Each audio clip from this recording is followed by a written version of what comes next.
Greetings and welcome to Stunthangar Video Hangouts. My name is Charles Carter and I'll be your host this evening. I want to extend to you my gratitude for you watching Stunthangar Video Hangouts. If you are watching this as a replay, I want you to know that I host these YouTube live streams every Monday and Friday evening starting at 6:45 p.m. Pacific Standard Time. So please make a note of this so you can watch or be part of the live stream. Plus, we have an after party following the live stream, which is sometimes better than the live stream portion. You must be a registered Stunthangar Forum member to find the link to be part of the live stream and the following after party. Here at Stunthangar Video Hangouts, we talk about building and flying model airplanes, sport flying, competition flying, and what you've been doing lately. To join our conversation, if you are already a member of Stunthangar Forum, you can find the link if you scroll down to the section called At the Bench. Now, if you're not a member or if you're not logged into Stunthangar Forum, the At the Bench link will not appear. If you're not a member, please register at stunthangar.com/SMF. That's stunthangar.com/SMF. And that means Smart Men Flying. You must place a space between your real first and last name when you register. You must also use a valid email address or Sparky. The proprietor of Stunthangar will not approve you. Now, if you're inclined to not come in just to enjoy watching us on YouTube, wonderful, fantastic. Please enter your questions or comments in the chat box, and I'll do my best to make your comments and questions a part of the show. And I understand sometimes even I can't get a word in myself. So be patient, and I will ask our illustrious panel your question or state your comment. And by the way, you only can make comments or questions during a live stream. So like I said earlier, I host these YouTube live streams every Monday and Friday evening starting at 6:45 p.m. Pacific Standard Time.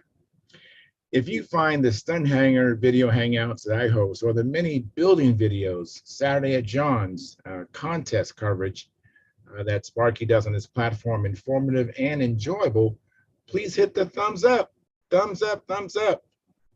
Subscribe, and when you subscribe, hit the notification bell and select all so that whether myself or Sparky comes on, you'll be notified. Share the videos. Comments also help the Stunthangar's YouTube channel grow. Please consider joining Stunthangar's YouTube channel memberships. Right below, hit the join button. And it starts at $4.99 a month, which is less than 17 cents a day. And we have on this show, former national champions and world champions. And we have, Sparky has over 50 years plus. I mean, it's a great opportunity to get great information. Now, if you don't want to do that, you can also show your love and support by using the super chat, which is over here. There's below the chat box, there's a $sign. And you can donate any amount you want. And we appreciate the bigger amounts, please. You can also, when you, as a member, you can have access to member-only videos and have unlimited replay of those. And you'll get special stickers that Sparky and I can see in the chat box. We can see who the supporting patrons are. And all that helps, support Sparky and myself. Okay, now this is a small portion of what Sparky pays as far as for this hobby. And so please support him. Now this is Sparky's YouTube channel. I'm on in here twice a week, Monday and Friday evenings. So if you want to get in touch with me, go to my YouTube channel, which is called Flying Control Line Stunt. That's Flying Control Line Stunt. And if you go to the 2019 AMA National Championship video, which Sparky shot with his camera of me flying his beautiful Junar XL. And if you do that, I'll be notified because, see, that's my channel, where this is Sparky's channel. So it's kind of hard to reach me on Sparky's channel. So if you make a comment or question on my channel, I'll get back to you quickly. And I want to thank you for your past, present, and future support. You are making it happen. Please keep the conversations family friendly. In other words, please don't use words or do things you wouldn't say or do around your own children or grandchildren. And without any further ado, I'm going to post a link now at Stunthangar So let me do that now. And let's see here, get this mouse to work. Just bear with me real quickly. Alrighty. And hope everybody had a good week and looking forward to a great weekend. I know that um, the Brodak fly-in is coming to its end soon. I think tomorrow will be the last day. And I know they've had a lot of fun. I hope that the internet that they can get on in the hotel. I spoke to Mike Lonke earlier. He said he's going to try, and a bunch of guys are going to be in Steve's room, and hopefully he has a hotspot and they can get on. So right now we have 2 concurrent viewers, 0 likes, 0. So please, if you haven't hit the like button, please do that. That helps the analytics of the show. And great, look who's coming in, Jim Hoffman. Fantastic, excellent. So we're off to a good start. Jim, thank you so much. I really appreciate it. That's awesome. I just got started and you came in, you're the first one in. So thank you so much. Good to see you. Is my audio working? Yes, your audio is working great and you look great. So we have it going on and I'm expecting some more people too. But if not, I know you and I can hold it down for a little while until you have to go. So have you been doing any building on your iBeamer or? I have been. I was gone a lot in May, but when I came home, I got to the point where I shot the first blocking coat. I had everything filled, and I shot a coat of polar gray. So it went on beautifully. I was really pretty pleased, right? I don't know if you do that, but not yet. I hope to do it on my precious balsa to put a blocking coat on there. It shows all the flaws and lets you have a uniform base coat. So one thing I do then is I do adhesion testing, and that was a disaster. Oh no. So I think I know what happened. I think I put the polar gray dope on too dry. I did it on a warm morning. So I'm probably going to simply wet sand it off and start over. Another approach is to shoot thinner over it, and that would soften it up and let it grab onto the layer below it. I haven't decided what to do. A friend of mine just went through that. He's having success. So that's kind of where I am with that airplane. So, do you recognize Dave Hall there? I don't know Dave Hall. Yes, I do. We met at Whittier once. Oh, yeah. How are you? I'm doing well. And yourself? Good. Good to hear it. You. No sunglasses. It's hard to... Yeah. Well, you see people in a different context, and a flat screen too affects it. Yeah. No sunglasses, no hat. So do you prefer to try to rejuvenate that with thinner? What about a reducer instead? Yes, that's the other thing. It's Randolph's dope, and I checked today. They have reducer, and I definitely would. The next iteration will have reducer in it, no matter what. So this was Randolph butyrate? Yeah. I have a can of that out doing some repairs right now, and I'm wondering how fuel proof it is in color or clear. Well, all my airplanes are a dope base with automotive clear coat. Okay. And this airplane's going to have automotive colors, polyurethane colors, and clear coat. Okay. So no, dope is, how would you call it? Fuel resistant. Yeah. Dope is really nice to work with, but it's rough out in the world. You have to be really careful with it.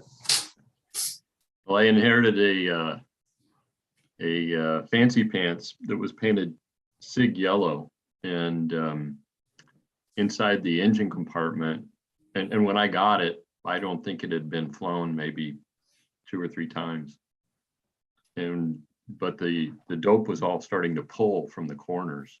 You know how it shrinks and then it starts to pull. And so I figured that with a Fox 35 in the front, with the amount of oil getting thrown around, that wasn't going to be a long-term opportunity. Mhm.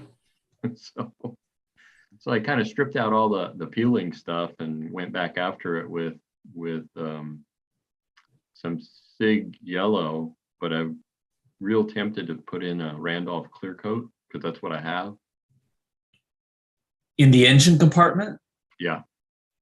It's got epoxy underneath it. Okay. And what was really surprising to me was I've flown it probably a dozen times. And what was really surprising to me is there wasn't any oil inside the engine compartment really. Oh. So I don't know.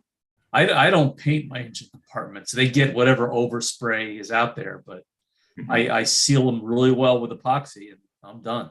Yeah. I can see why, because some of the paints, like if you look at what I think of as enamel, the spray can enamels, like Rust-Oleum, if you have a pinhole and the oil gets underneath, it lifts the whole layer of paint. The paint itself is pretty impervious to attack, but if it can get under an edge somewhere, it just lifts it in sheets. Mm-hmm. So Charles and I were talking a little bit earlier about paint problems and my travails. So he's probably chuckling in his mustache over there now. Yes. And I wanted to say, welcome, Robert or Bob Gore. Thank you very much for coming in. Appreciate it. I've asked some favors. Matter of fact, everybody here, I've asked you all to help me out because my show is running on a deficit of like 7 people that normally attend. So they're out having fun at Brodak. So I really appreciate you guys coming up and helping support me, because if it wasn't for you, I'd be here by myself doing something to some dog and pony show or something. So I really appreciate you guys coming in. Hey, Charles, I told you earlier, you can come on up and you can start sanding on my Cro-Magnum. Yes. You can practice your sanding skills. You know, I'll promise not to supervise too much. All right. Oh, yeah, I really doubt that. Oh my God. I'm sure you'd be looking over my shoulder. And even Jim and I was talking earlier about sanding, because I have a block that I'm working on my plane, and there's a little bit of light showing through it. And it looks like Keith Trostle's getting ready to come in. So we'll have Keith, but there's no one in the chat box, which is really unusual. But we have 8 concurrent viewers, actually 10 concurrent viewers right now, and only 3 likes. So if you haven't hit the like button, please smash, kick or nudge the like button along. That really helps the analytics of the show. And if you want to come in on the chat box, if you have any questions or comments, they're well received, and I will try to fit them into the show and get back to you. And here's a new person I have not seen before, the name under Diane Caldwell. So we'll see who that is. Joel Chesler. Yeah, I invited Joel Chesler. Yeah, so I sent the email to his wife's email. And, oh, that's right. I didn't know that she had a different last name. So imagine they will be here shortly once they get it all the, here we go. Hey, Diane. Can you hear me? Hi, can you hear me? I can hear you and I can see you. There we go. How you doing? Okay, here we are. All done. All right. Thank you. Thank Nice to see you again. Diane Thank you. Caldwell and Diane Chesler are the same person, by the way. That was All her right. maiden name and her. Good. No Okay, so problem. I'll hand over. When you want to chat, you click that. When you want to leave, you click that. Okay. So right now, don't do anything. Won't I be chatting automatically? No. In other words, he can't hear me unless I click on chat. No, I can hear you all the us. time. I can hear you constantly. If you do the Okay. chat, that's how you can type something to us inside here privately, or all of us as a Yeah. group, Joel. And it's Okay. different from the chat box that's to your right on the screen. That chat is different than the chat that we have inside here. And hi, Bob Hunt. Okay. How's it going? I want to say I am so flattered. I have some people that came in on my request. Jim Hoffman. Hey, Jim. We got Jim Hoffman. I don't know if you know Joel Chesler. Do you know Joel Chesler, Bob? Everybody knows Joel Chesler.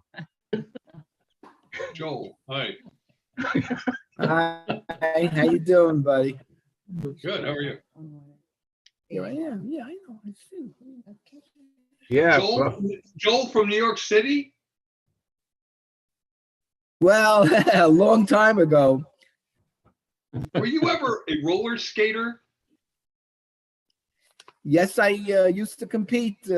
Absolutely. What? Who's talking about it? That's where we know each other from. You probably knew my sister, Where- Joyce Hunt. She skated at Twin City.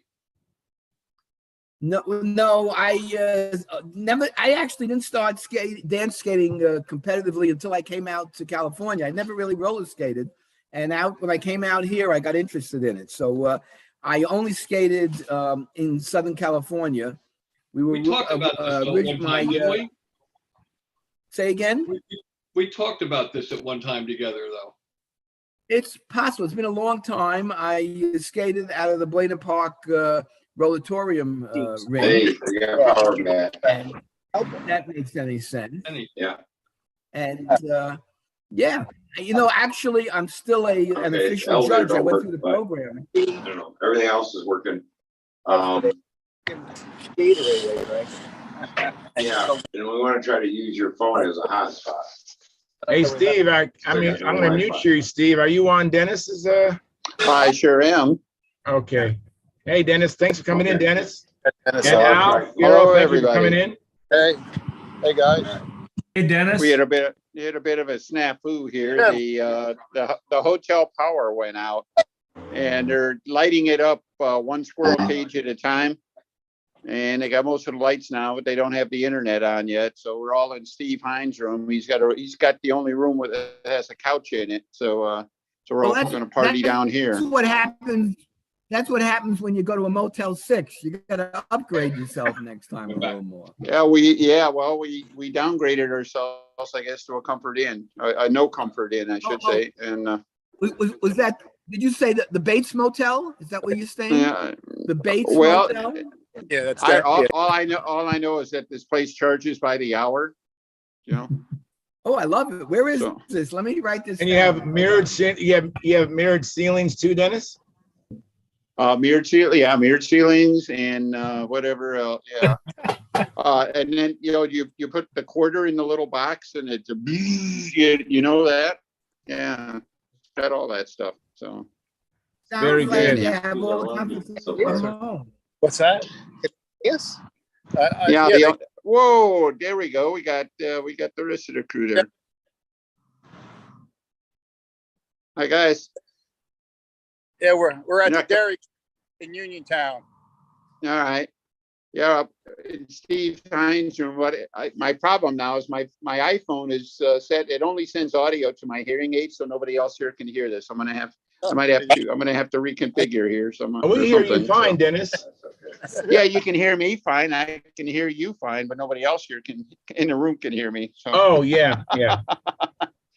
So anyhow, I'll push me aside for a moment, and I'll we get the whole crew in here. Who do you have? Let me say hi to Al Fierro. Thank you, Al, for coming in. Wi-Fi.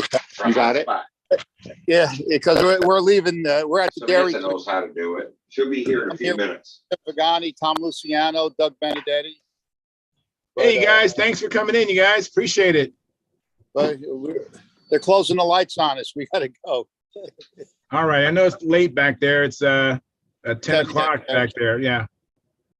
Yeah, we're going to hit the showers. Past your bedtime? Yes. Past your bedtime, guys? Hey. Okay. Yeah, I'm first flight tomorrow morning. Yeah. Dennis was first flight this morning. Yeah, we're first flight. Me too. I'm like the third. All righty. Well, good luck. Hope you guys take home some trophies and some buttons. All right. We'll catch you guys later. All right. Thank you, Al. Thanks, Tom. And I can't get my Yeah, look, let me see. Where's Howard? We don't see him here. Howard's here. Dairy see him. Queen. Yeah, right. He owes me an ice cream cone. I do. Hey, Howard, how you doing, buddy? I'm doing all right. Howard? Thanks, Yeah. thanks for the thanks for the ST60. Haven't had a chance to run it yet, but I want it as a backup 60. Okay. All right. We'll catch you guys tomorrow. All right, see ya. Okay. Bye. Bye-bye. And we have Keith Trossel in the house as well, and Howard Rush. Wow. Thank you very much, gentlemen, for coming in. I appreciate it. Hi, Keith. Hey, Howard. Hey, how's it going, Jim? Okay. Good to see you guys. Hey, Keith, A lot of you're old looking friends.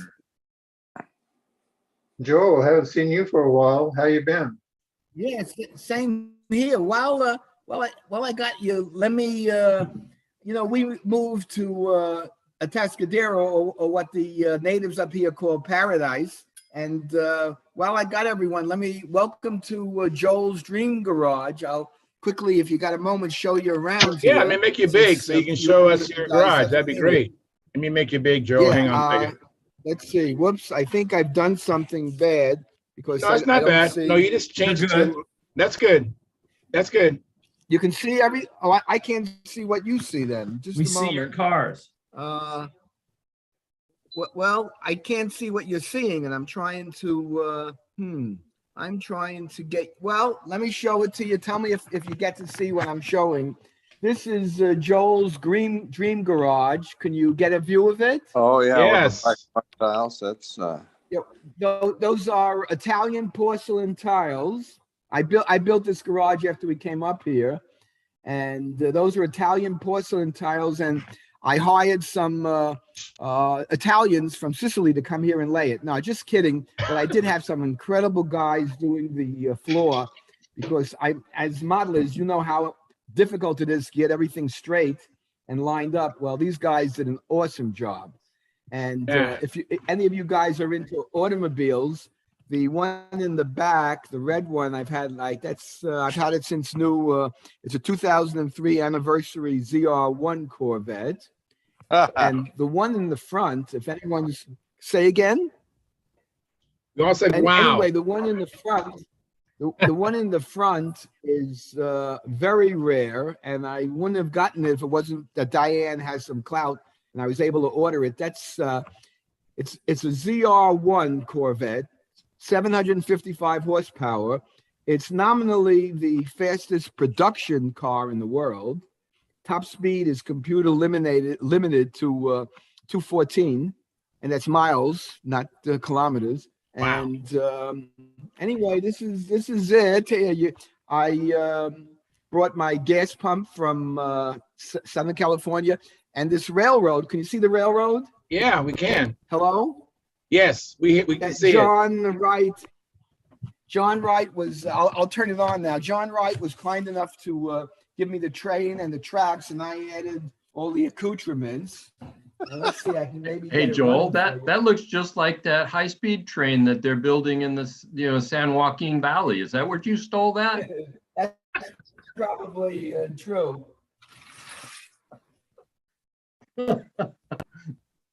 Very, very nice. Oh, boy. That's definitely not the high-speed rail, because it's working. Anyway, I'm going to drop out for a moment because I can't see anything. I'm going to grab Diane. That's why you'll see this is Diane. And I'm going to get her down here to find out what I did when I picked it up, because I want to be able to see you guys. But greetings to everyone. We moved up here about a little over a year ago, and it's amazing. We're in the Central Coast. And if any of you guys ever get out here, it's like about an hour and a half north of Santa Barbara. Please step by. I'd love to show you the home. And I'm a staff member of the Estrella Warbird Museum. You want to look that up if you get a chance. It's an awesome museum. It's a combination aviation and automotive. And anyone comes up here, I'll take them for a free tour of the museum. But let me get Diane, and I'll be back with you guys in a second. All right. And Jim, Jim Hoffman sent you a chat box, a response. Well, one of the things I see here is Howard has a fire extinguisher behind him. That's right. That's a good idea, dude. I used over one a here on few the years Zoom ago in thing. my house. I had an electrical I fire in better my get saltwater Janet to aquarium. call you back, I cages, think. and it Okay. saved the house. Okay. But that's the segue into a picture I saw a few days ago All right. of our friend Mike Haverly's airplane. I was there. I was there. That's some photos I saw. You're gonna do a screen share, Jim, of Mike Haverly's plane? I don't have the photo. Oh, okay. I got it. You got it? Yeah.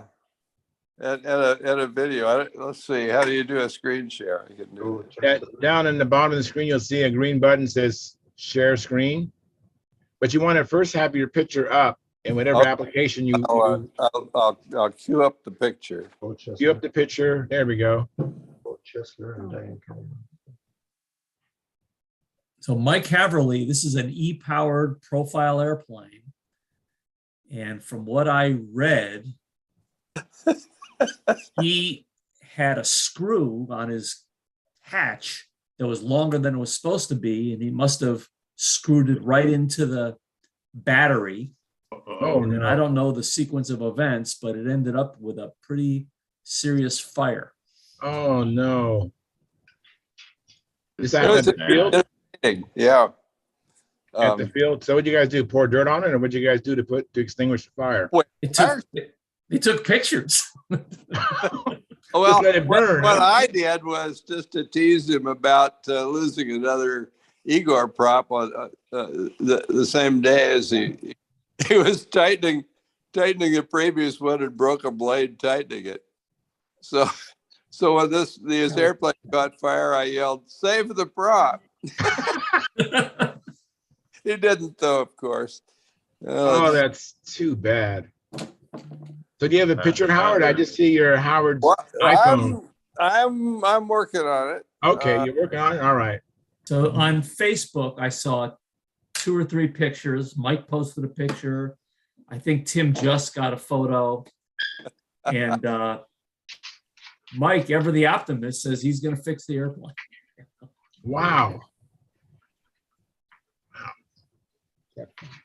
I guess the message is, vigilance around these electric airplanes. Yes, Those yeah. high-powered batteries. And having a fire extinguisher around, not a bad idea. Yeah, I'm not sure how much good a fire extinguisher is going to do around a LiPo battery, though. Boy, those are. Yeah. If you've seen any of the videos of like a Tesla, what's left after the fire department tries to put it out, there's usually 4 rims laying on the ground and a pile of ashes in between, and 2 or 3 fire trucks there. Yeah. I had fire extinguisher in the garage too for what good it'll do. Yeah, I have a fire extinguisher in my garage also. It's a good Well, idea. All right. What do you see? Anything? I see a screen blast on your phone, I think. Yeah. All right. I don't know how to do it. Never mind. All right. Well, if you happen to, maybe some other time you can show us to it. All right. Bob Hunt, did you try to get a question across to somebody? Nope. Okay. All right. No, he was teasing me about Tesla fires. Okay. And then Joel, you wanted to show us something else, Joel? Let's see. Well, did you see the trains? Yeah, I saw the trains. Yeah, and that's pretty much it. It's okay. As I said, it's my dream garage, and I always wanted. I figured once we moved up here, this was the time. So fantastic. Anyway, we're living the life of paradise. Mm-hmm. Fantastic. And again, a big welcome to anyone who winds up in the Central Coast. Please give me a call, and we'll host you a little bit and take you to the museum. Have any of you ever gone to the Estrella Warbird Museum in the Paso Robles? I guess that's a no, probably. Not yet. Not yet. I hope to do that. It's even worth, depending on how far you're willing to travel. It's worth the trip. It's an amazing facility. Wow. Look it up online. when you get a chance. I will. It's Australia. It was a P-38 training base during World War II. So it's pretty impressive. Well, I have a gentleman I haven't seen before, and his name on this Zoom is this iPhone. But I see you wearing a yellow Brodak shirt. It's Hello. Brad. Who is this? It's Brad Smith. Brad Smith, welcome. Thank you for coming in. Yeah. So I assume you're at Brodak, is that right? Yes, sir. Is Mike Lonkey on yet? I guess not. I thought he was supposed to be in Steve's room with Dennis Adamison, but they backed out. They might come back. He told me he was coming on later, so.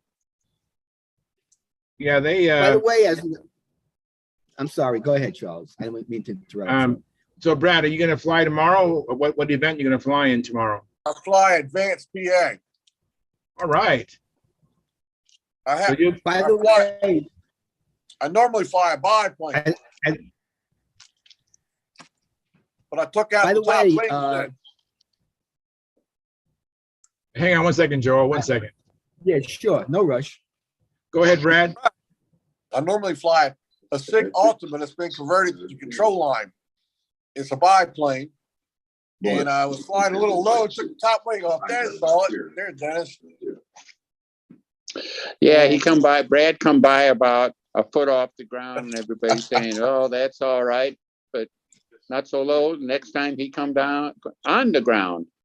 That wasn't a very. That's not good. Well, I heard it wasn't his fault. I heard that the ground had moved up. It does. Around for it does. On that side of the circle, it comes up. You're taking those 2 laps before the judges, and they move the ground up on you. Yeah. The ground come up and hit him, I think. By the way, yeah. By the way, if no one has seen it, go ahead, Joe. Yeah, I was about to say, if no one has seen it, the latest issue of Model Aviation, which usually isn't worth looking at, they had an incredible article on Hazel Sig.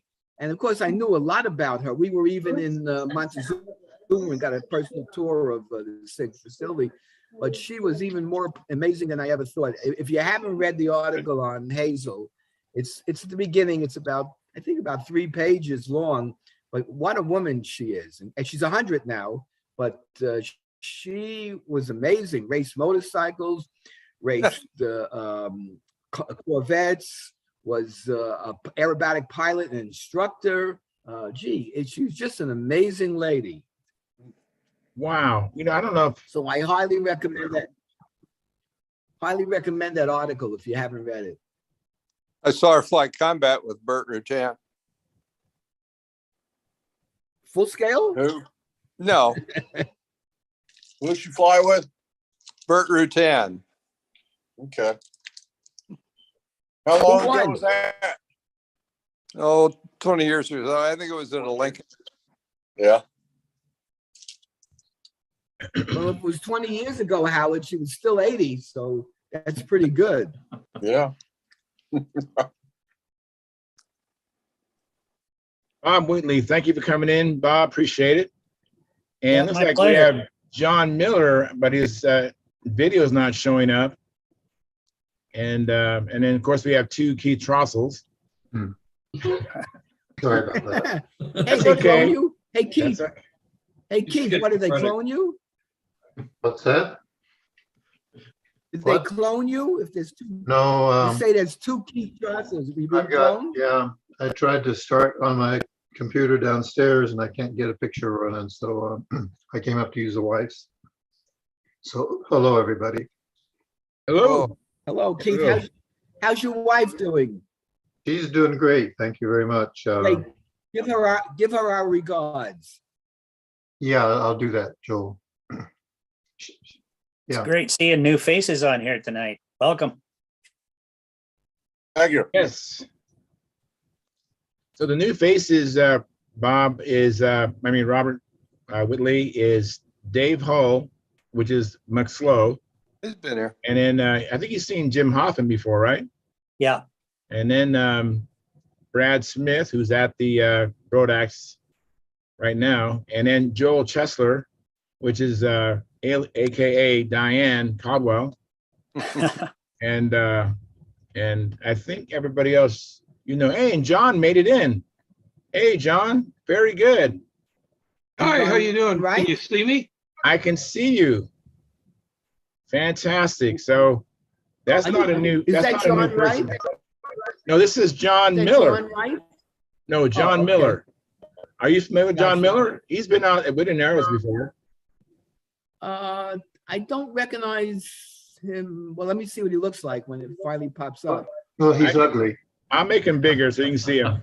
Looks like Brad Smith. Maybe you know what? If Just it's that picture ugly, Santa maybe you know Claus what? without the hat. Oh, man. Yeah, we call him Santa Claus.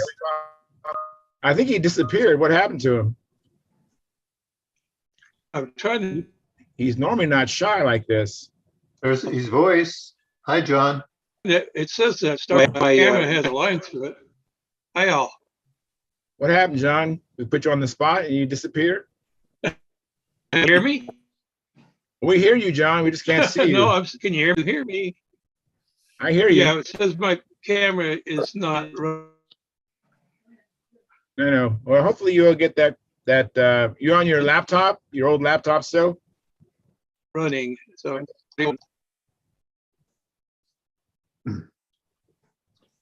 Hey, John, how's Gordy doing?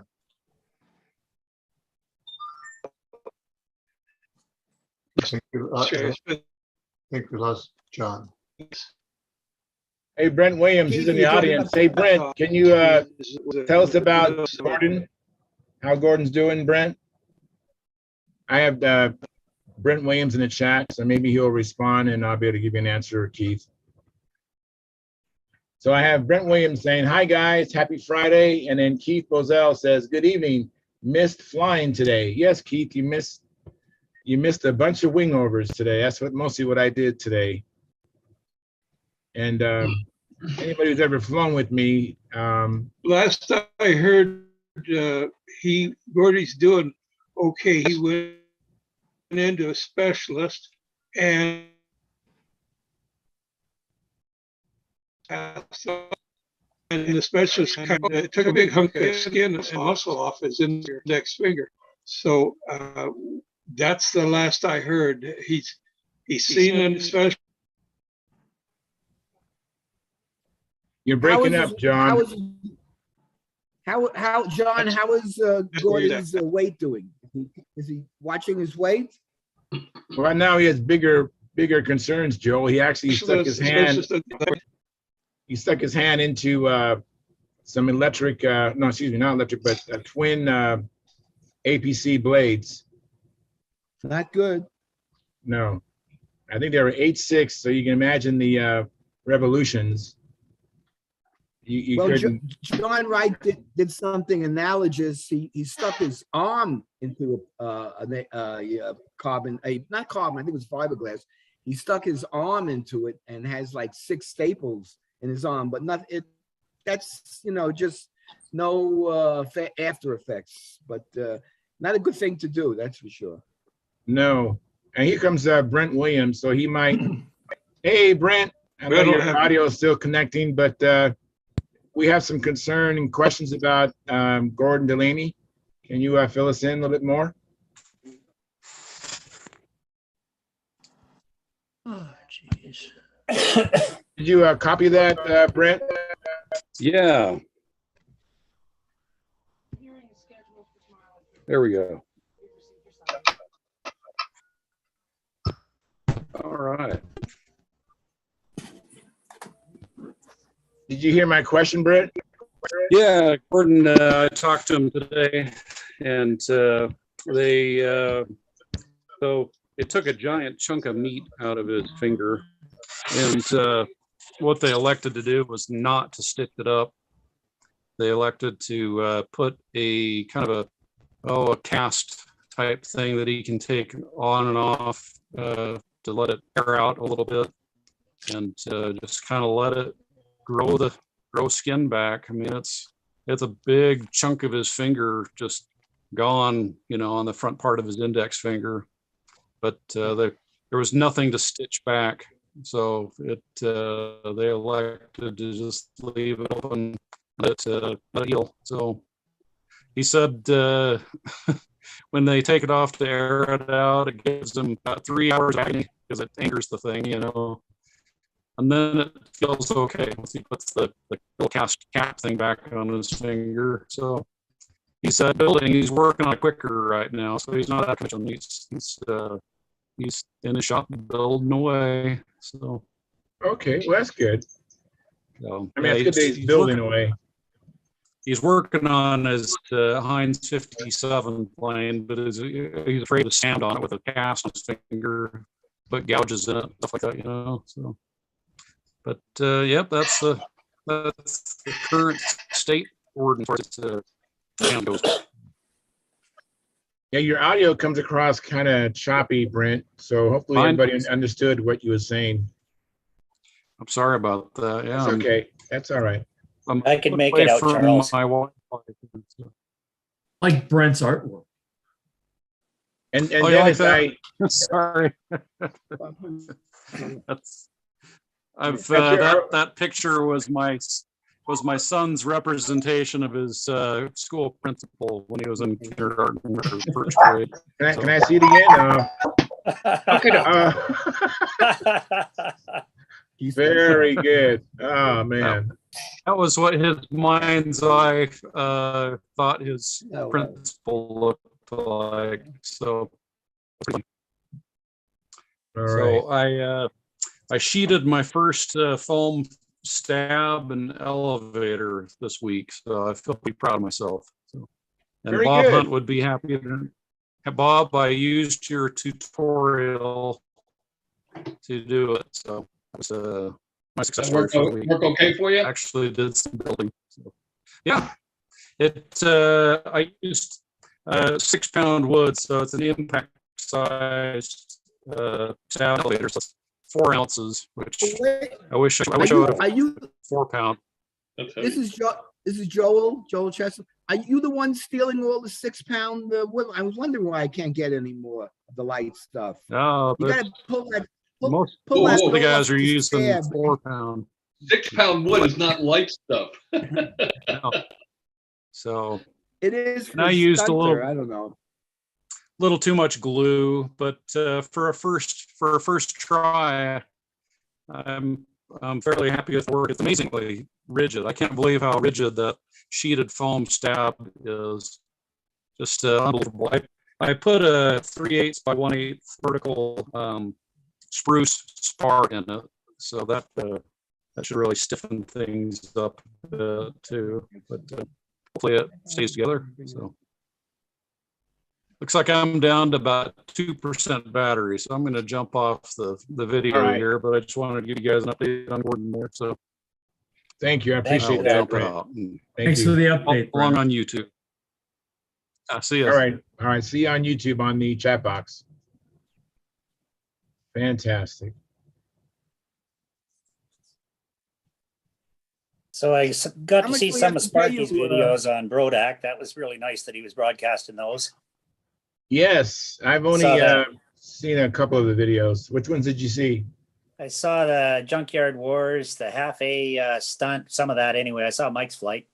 And what else? Oh yeah, I forget the name of the fellow, that Bippy biplane flight, that vintage old timer. Yeah, I saw the thumbnail, but I didn't click on to watch the video. That Eredikian? The guy who flew the biplane that belonged to Davey Slagle. Davey Slagle, yeah. Yeah. Wow. That was Eredikian from up in Massachusetts or Rhode Island or someplace. That must be a real vintage airplane. Bob Hunt.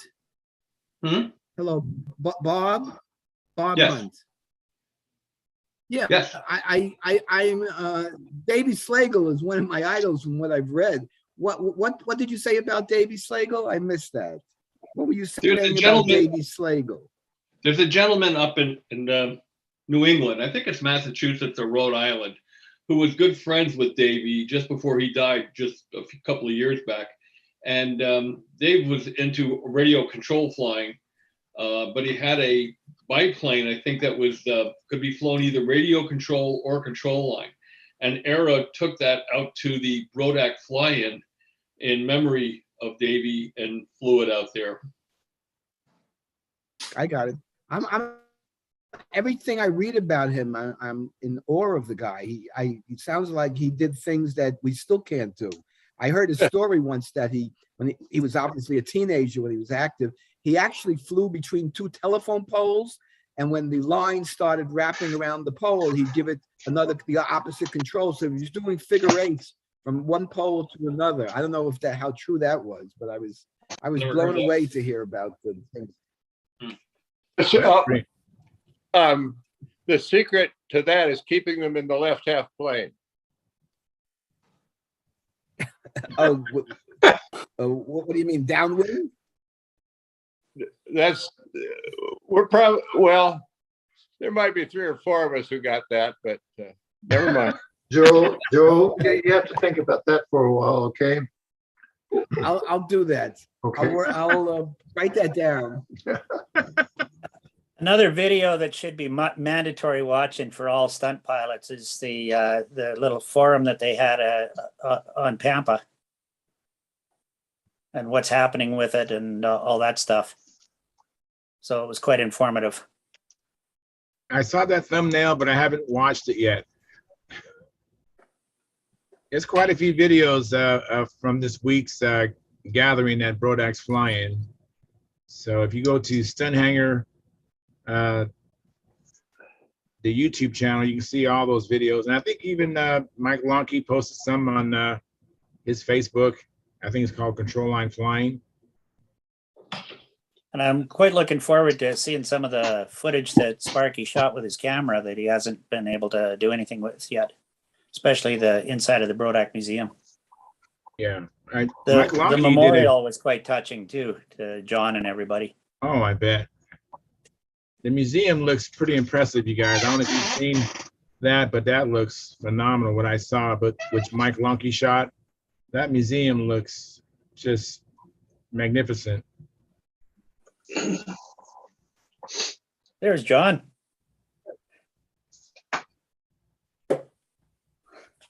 Finally figured it out. I had to use their speaker, microphone video. And you're on your old computer too, right? Is that correct? Or are you on your laptop? I'm on a laptop, the old laptop. All right. And it's a little taxed, so I'm a little jerky. Are you sure that's the computer? You look natural, John. You look natural to me, so you're doing good. Fine. I look what? So Keith. Yeah, you look natural. So keep doing what you're doing. Yeah, you remember me, right? Huh? Hey, in going through all this stuff with this older computer, I came across an old PM that you sent me that I never acknowledged. So I'll look for an acknowledgement to that. I appreciated it. Hey, Sparky, thanks for coming in. And Tom Rammel, thank you for coming in. And I only got a quick second. Carl Reed, thank you for coming in. I only got a quick second because we have no internet at the hotel. Power was out, no internet. And what I got going is, you guys were talking about that Brodak Museum. I got an hour long, I was there for an hour with Bob Zambelli narrating everything in the museum, all the kits, all the engines. I mean, it's going to be quite interesting. Thanks for doing that, Sparky. Yeah, but I can't do anything till I get home. You know, so I can't get it uploaded here. We're on this hotspot now, and nothing I can do about it. I couldn't stream because my phone overheated. It's hotter than blazes here. How hot is blazes? But it's a humid heat, right? Yeah. Yeah. It's Real a what? humid. Oh, It's yeah. not a dry heat though. It's a good humid heat. Well, hey, it's hot, but at least it's muggy. What can I say? Hey, Dan, That's a better way Are of you saying on it. are you on the Wi-Fi here at the hotel? No, I'm using my phone here. Right. Yeah. See. And we got 6 other people in the room and everybody's talking, so that's why they muted me a minute ago. But anyhow, I'm glad you We got- figured that out, Dennis. It was me. and I understand, Charles, but yeah, what Sparky was saying about the museum, it has to be seen to be appreciated. It's extremely well organized. They did a wonderful job with it. They've got what looks to be a wonderful library there. I think Keith would even be impressed by that. You know, the kind of library he has, but it's basically built around Jack Sheik's library. It is, well, the library is the Jack Sheik's Memorial Library, but it's built around Jack's personal information with a lot of other stuff added to it. They have an old time hobby shop similar to the AMA Museum. And the same thing, all I can say is just give me 10 minutes, man. Just give me 10 minutes. You'll never see me again. All right. And it's just it's just fabulous in there. And see, Bob Zambelli did a fabulous job with their engine lineup in there. They got basically an in-wall storage case with all the engines. He's got them arranged by brands and sometimes by types and sometimes by, some engines that didn't fit anything else. We put them in by country and everything like that. Yeah. He's got, he even has, as you may know, John lost his grandson about 5 years ago. And they have a little memorial to him in there that it includes a mannequin flying his grandson's old fancy pants. Last airplane that his grandson had. And that's all in there. There's a lot of historic airplanes in there, stunt planes. A couple of Jerry Phelps airplanes, Jim Sahabi's Gypsy, the silver one, silver and white one. Of course, a lot of the Brodak kit planes are there. See you guys later. I'm burning up bandwidth. All right, thank you, Sparky. See ya. See ya. But at any rate, I think, Charles, I think I'm gonna have to go because Diane needs the computer to. Okay, thank you, Joe, for coming in, and I appreciate it. Before I go, though, just let me say it was great seeing all my old friends, Bob Hunt and you, Charles, and Howard, and meeting some new guys. Hope to see you on the flying field, folks. Yeah, we'll come back some other time, and you'll be able to talk to them longer. Okay, go ahead. Just keep me informed, Charles. Thank you, buddy. You have a great evening. You're welcome, man. Thank you very much. Bye. Bye-bye. Dennis, I'm sorry, we kind of stepped on your words. Anyhow, yeah, that's no big deal. Anyhow, the museum is a very, very special addition, and it's only sad that John never got to see it because it meant, putting it together meant a lot to him. Yeah, it was also built I can't remember the gentleman's name. Was it Dick Sherman who had a museum? Mm-hmm. Dick Sherman.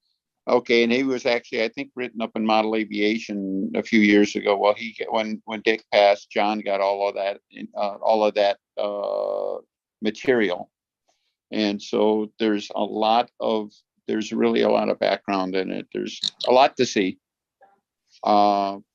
Worth the trip. Anybody, Charles, I know you've been there, and Keith's been there, and John Miller's been there, and stuff like that. I don't know if you guys ever have another chance to get out here, but I think you'd appreciate it when you saw it. As far as the meet goes, we've been having a good old time, and well, until today, it was really, really breezy today, and so it wasn't much fun, but we hit 99, I think it was, on Wednesday, and 95 on Thursday. Today was only 85, and tomorrow it's supposed to be 70. I think I'm going to freeze my butt off tomorrow. I don't know. It's just crazy stuff. We had rain on Tuesday, misty kind of rain, not real hard or anything like that. We had, I think they finally figured out they had something like 109 separate entries, and of course a lot of those entries are people flying multiple events, so it kind of inflates it a little bit. I'm flying four events myself, so I don't know, the same old thing. There's quite a few people canceled out at the last minute, so there were unfortunately quite a few people who were entered and on the list but weren't here, and of course that happens all the time, but seemed to be a little bit more of that this year.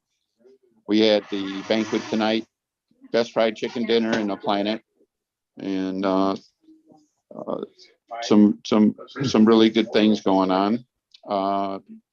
Later on, I wasn't crazy about it, frankly, but Bob Zambelli and Danny Banjot flew Wendy Ertnowski's big sweeper 1600, I guess it was, a great big one.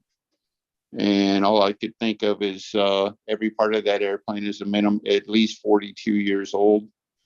And I asked him to cut the lead outs off after he landed.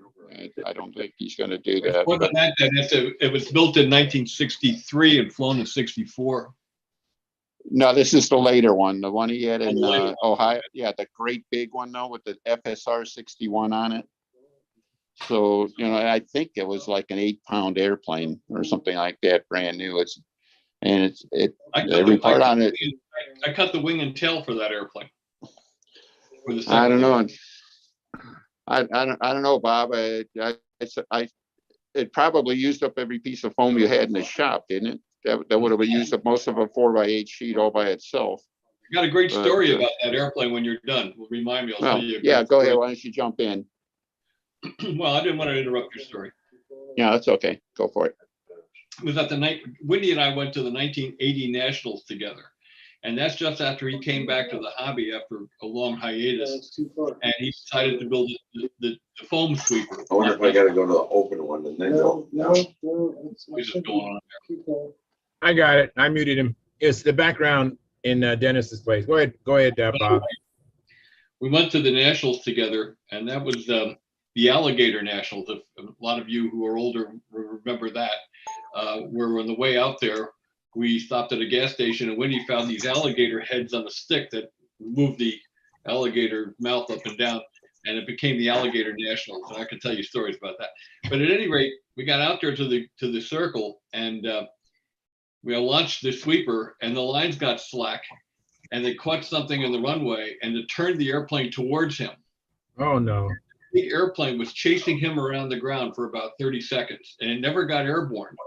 But it chased him all over the circle. It was hilarious to those of us watching it. I'm sure that Wendy didn't think it was too funny, but we got to stop without doing any damage to it, and he actually qualified in the top 20 at that national. Wow!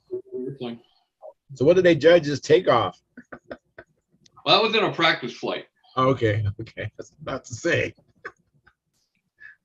Yeah, that'd be interesting scoring on that. It was interesting. Had it ever got airborne, it would have been disaster,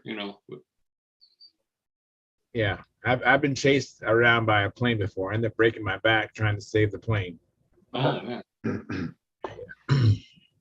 It was Dave Sabon's twin, and I don't know what caused it to turn in on me, but I didn't feel I owned the plane at that time. He was going to give it to me, but I wanted to fly it while it still had engines. I didn't have two LA-25s at the time, so I asked if I could fly it with his motors, and it just came in on me, and so I just started running backwards to keep the lines tight, and ended up falling and breaking my back. Wow. Yeah. I'm muted right now. Well, I see Mike Lonke came in on another channel. Put the volume on this. Just click on that. I couldn't find it either. Hey, Bob, you telling the story about that airplane chasing Wendy. All right, let's see. We'll go big. We're in. You're in, Mike. Are we here? You are here. And Steve, I see Brodak's live now? Yes. Shit. And Steve John Paris in the Hines, Mike back. Monkey, John Paris in the house. Hi. Dennis had a mission in the house. Samantha in the house. Hey, Samantha. We're gonna get everybody else in here too. Now that it's working.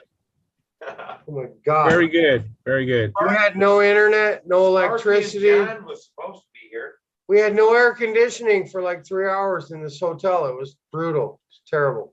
But here we go. That's why it's so hot in the room. There you go. Oh, yeah. I just thought.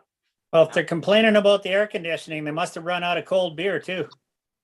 Never. We got that. All right. Steve, John, Dennis, somebody sit in front of there. You can see us back here. We're listening. What, you got questions? Well, they were hearing my We think stories about Samantha flying and them guys won the junkyard wars. We'll see. It's between them and Mike. We did better.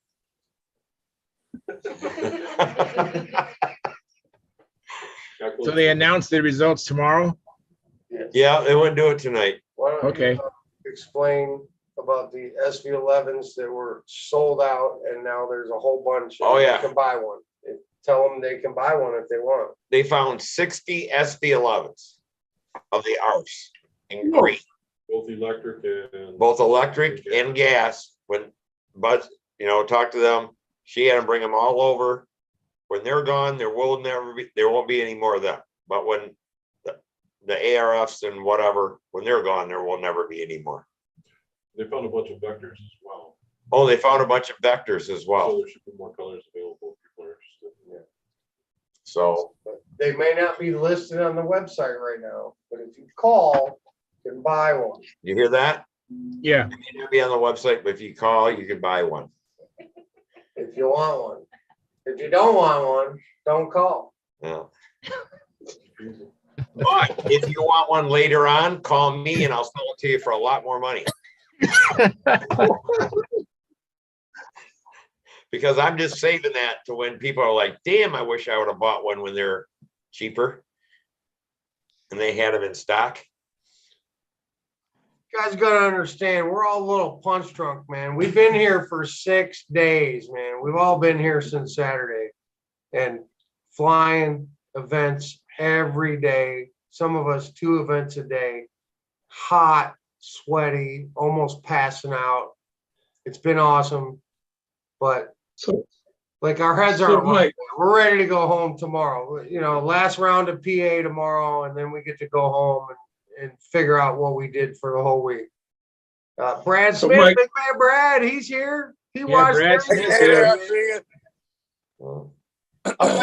I thought you were coming, Bob. No, Bob was never coming. He Yeah. said he wasn't coming. Oh, did he? I thought he said he was thinking about coming for. I had to puff out an airplane and it took longer than I anticipated. Oh, okay. We saw Gary Sinclair today. Yeah. Awake, walking around, not sleeping in a recliner. We didn't look at his nostrils or his head down or listen to him snoring.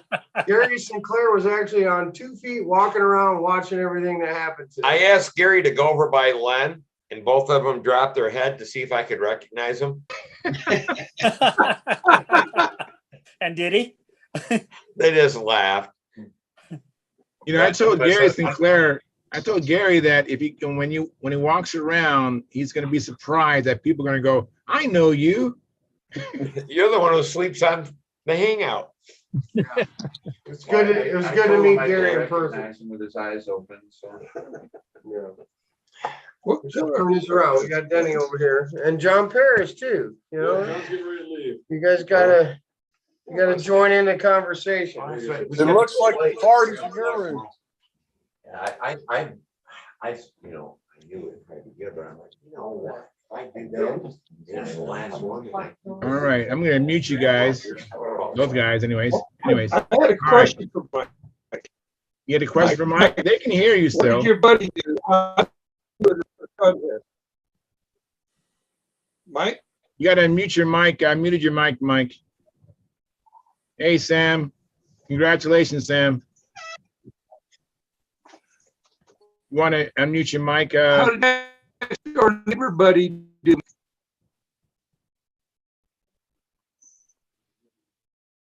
Or maybe I should say Mike Lonky. You got to unmute your mic.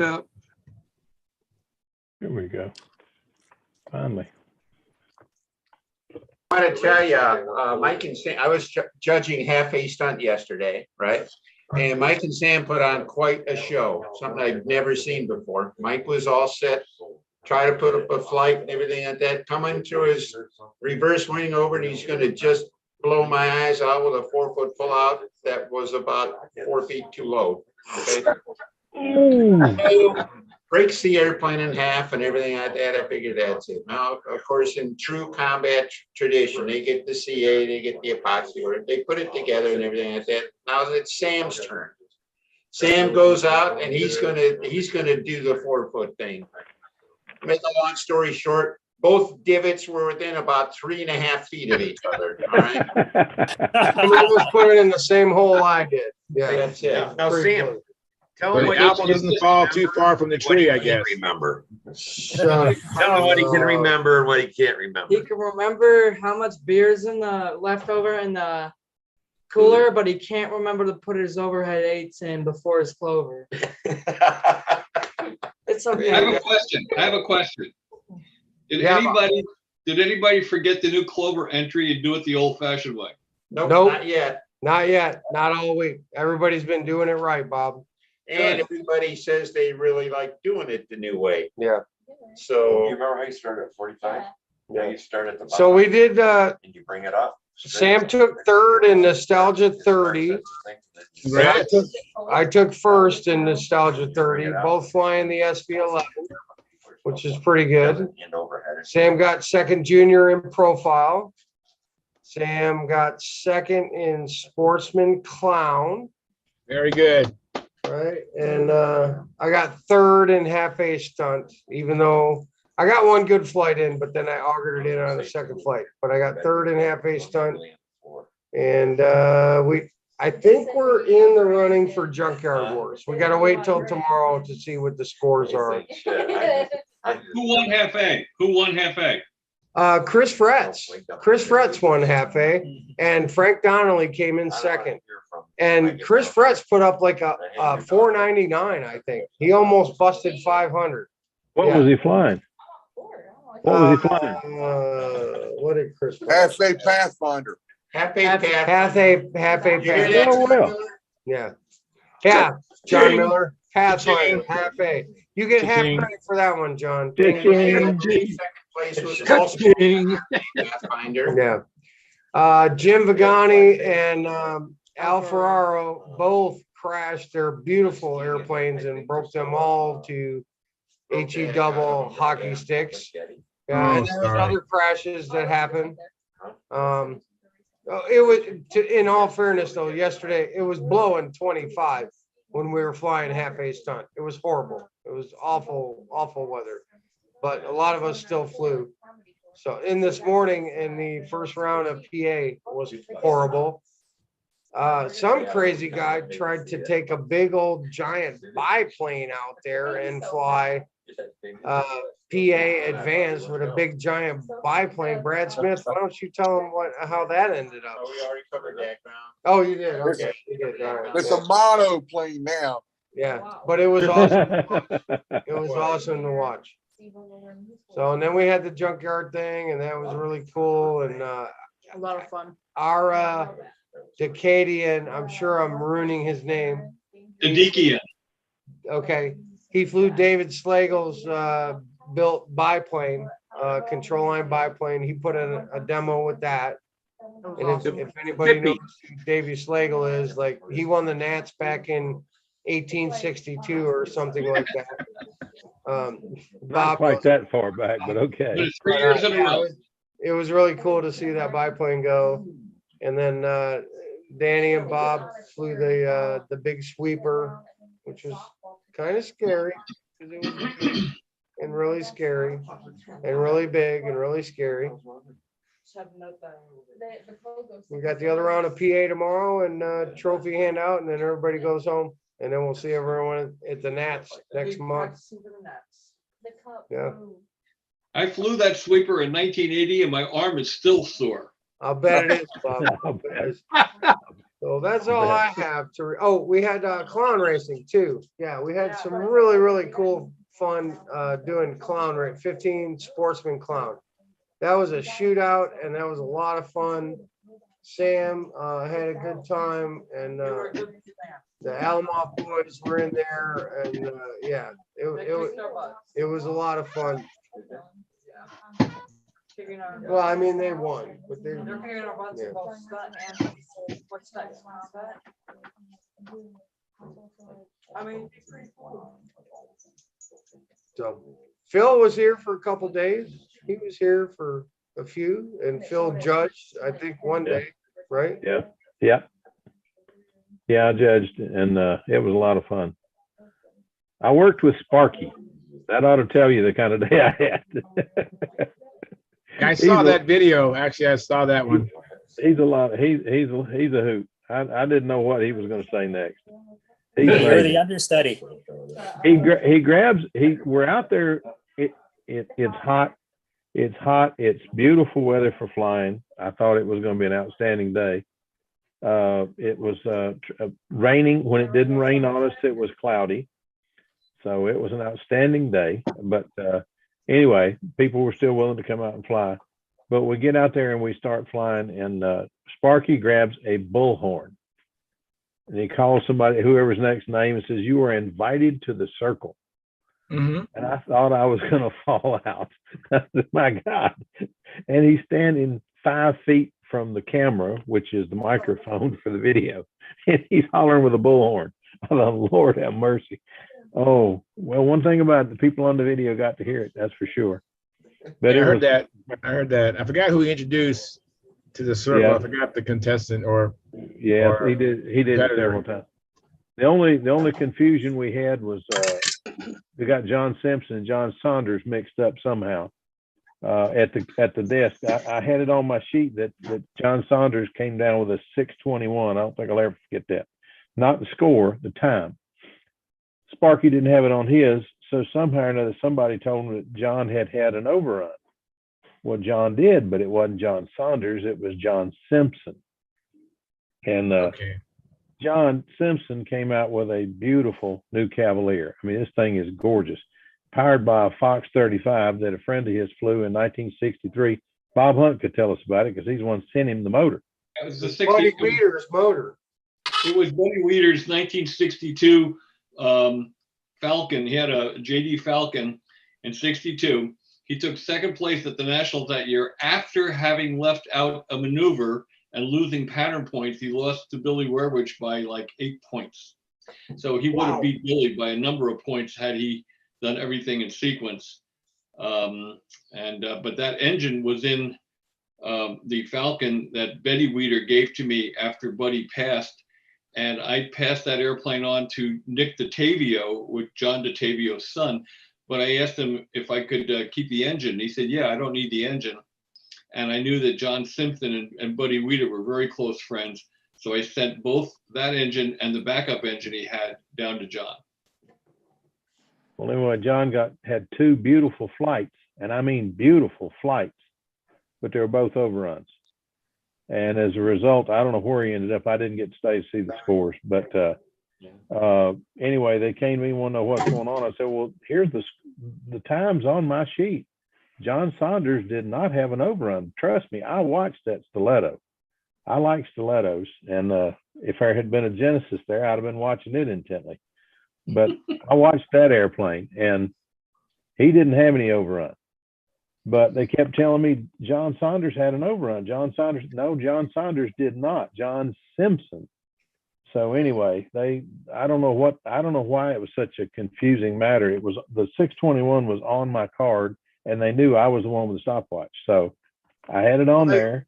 They got it straightened out, right? Yeah, they got it straightened out. Yeah, It well, was then, just all right. messy. I guess it was just the John that got everybody confused. But They got it straightened out. Nobody got screwed. They got the right time. no, it worked out. John Simpson was beside himself. He just couldn't believe that the thing. He said, I took out almost a half an ounce. I said, well, John, I don't know. All I can tell you is what's on the clock. I mean, I'm trying to do this as honest as I can. And his scores were gorgeous. He would have I think he would have scored well. Of course, that fella on the other side of the picture there, he put on a show with a dadgum little pink Mo Best. That thing really flies.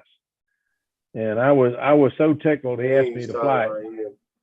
I can't tell you how tickled I was that Dennis asked me to fly the airplane. By the time we got through, I was so pooped. There was no way I didn't think I could find my way to the car. So I didn't fly it. But anyway, that's a gorgeous airplane, and he flies it very well. Phil, you never say no to anyone at Brodak when they ask you to fly an airplane. Listen, I've flown so many other people's airplanes since I've been here. I mean, unless you're really, if it's a I seriously didn't think I could make stunt ship, I get it. But if someone asks you to fly their airplane and they trust you enough and respect you enough to give you the hand, I was tickled. Here. I was tickled, but honestly, I didn't think I could make it to the car that night. I had forgot to eat. I forgot to do anything, but anyway, it was a weird deal. But I'm just happy you got home safe, Phil. That was a long day and a long drive after. So yeah, it was. But I got home 10 o'clock and got up the next morning and made it to everything. And oh God, what a day! Anyway, it was Brodak was great, but the doctor visit wasn't what I hoped. Man, it was. I think we're leaving out the best part. Buzz Brodak told my friend Larry Fruits tonight, Larry thanked her for everything, for hosting and a bit. And Buzz says she thinks she has 20 more years left. And as long as she's around, they're going to keep having a fly-in. Oh, that's great. Excellent. Oh, that is good news. Yeah, I might make it back there again. That's it. And, John, you need to come fluid too. everything is and everything like that, but the bottom line is that I think she was very happy to see everybody, and I think everybody is extremely happy to be there and respectful and everything like that. Absolutely. She's been out every day. She's been out every day, hanging out with everybody, talking to everybody, and just been very grateful that everyone was there. And of course, we're all grateful that she allows us to go tear up her backyard. Yeah, 200 people for a week in your backyard. Yeah. For those of you who don't know, right? Yeah. Sam put up about 10 flights on the Dynajet this week. And he's had his Dynajet stunner out. And he's had the stunner out a couple of nights. That thing makes an unbelievable sound. That thing. The Jersey boys, Al Ferraro, Tom Luciano, and Jim Vigani, and Carl Schaefer.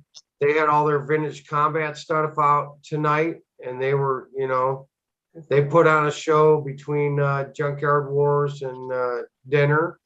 They were out there flying their 120, 125 mile an hour vintage combat stuff. Al Ferraro flew his. I forgot the name. Yeah, they all flew theirs. Al flew Slasher. That thing's gorgeous. Flew his Super Satan, and Carl flew his. I can't remember what, but it was hella fast. Well, it was, and they're all foxes, right? Hey, foxes, But they were, right on the advanced circle, right in front, just, going way over 100 miles an hour. Really, really, really loud, old stuff. And nothing but steampunk combat. I mean, it's just really, really cool stuff. So I don't know. It's been really fun just to see everybody we haven't seen for 3 years, and obviously had a really touching memorial service about John, but about everybody else too. And of course, the memorial, they do that every year and everything like that. And unfortunately, the list keeps getting longer. But we're going to enjoy. I hope we all enjoy every time we have left doing whatever we like to do for as long as we want to do it. I sure enjoyed you giving your memories of it. The Hines family is not in their hotel room. I don't know where they are, but the Ronkeys and me are here. They're all downstairs smoking. Oh, they're done. All right, whatever. And come here, Sam. Say goodnight to everyone. Say goodnight. Say goodnight, Sam. He's got to go. Good night, Sam. Good night, Sam. Good night, Sam. He's got to fly around a PA tomorrow, so Yeah, with the SV11 PA 65. So pulls almost as hard as the jet. pulls almost Wait, his arm off. So wait a he minute. needs a good I night's thought sleep. Actually, the watching Sam fly the jet is really a blast. I mean, he's looks like we're approaching 6 feet tall, and he's about, I mean, he's skinny enough. He's like vibrates in the wind and everything like that. 104 pounds. He's just hanging on for dear life, and then he's leaning into it and everything like that. It's just really. So he looks like what's the guy that flies the from Philly flies that big stunner. Banjock. Banjock looks like he's laying back about 45 degrees, hanging on to that big stunner. God, that thing's huge. PA 75 in that thing, and Danny looks like he's doing all he can do to hang on to it. That's fun to watch. That's fun to watch. We have more to talk about it later, but I just a quick shout out to Keith. Remember, we were talking about his Tercel half-A stunner from way back. Yes. And there were a lot of high performance engines out here and everything like that. And all the high performance engines were having a hard time staying running in the hot and everything like that, a lot of overheating and stuff. And the winners were flying, I think, Norvels or something like that. I think there might have been a TD in there. And they were flying at less than 100% power, and they had a reserve on both sides and stuff like that. And to me, it was reminiscent of the way you used to fly half-A stunt, all right, back in the day, if you will, back when the Mirage was sort of designed and everything like that. These airplanes, the modern engines, they make spectacular power, but they got a power curve, I think it looks like about like this. Mm-hmm. You could hear him watching Al. Al certainly knows how to run hot engines, and he was trying to set Jim's, and it's like if it was on peak and he'd try to back it off peak, and it would load right up, so right on peak, and then Jim Vigani was able to do half a pattern before the engine overheated and shut down, and things like that. I think what Dennis is trying to say is there was one guy who had an engine run that was on time the whole time, even though he crashed on his second flight and his kid crashed on his flight. But the flight I got, all my engine runs were Cyclone 049 on a bladder, no question. Winner, chicken dinner on the engine run part of it. Okay. I'm not talking about the flying part of it. Brad saw the flights. He knows. He was here. He was here. But the engine run, nobody surpassed our engine run. Everyone else Chris had a good run. They went lean or rid. Chris had a good run, yes. And Frank had a really good run. Yeah. But everybody else kind of struggled with the lean, rich. Yeah, Chris and Frank both had engines that were not running at that running on that peak kind of condition and everything like that. And I think that really served them well. Yeah. And I think they need to run more nitro in those engines, is what I was telling them. I think you're right, Brad Smith. Yes. Well, more nitro in the heat, right? Hey guys, I gotta jump. All right, thank you, Bob. I appreciate you coming in for me. Thank you so much. Good night, Bob. Have a great. Have a good time. Sorry, Always we good to didn't see get you. to hog all the time here from the hotel room at Brodak. Always good to see you, Bob. Take care. Sorry, that's See you, not Bob. Dennis, if I can butt in, I really appreciated your presentation, eulogy, whatever, at the memorial service. That was so touching. How you tied in John and your family and the picture, all that. Yeah, thank you for that. Like I say, that picture I mentioned is one of the pictures in the museum and stuff, and it really meant a lot to me.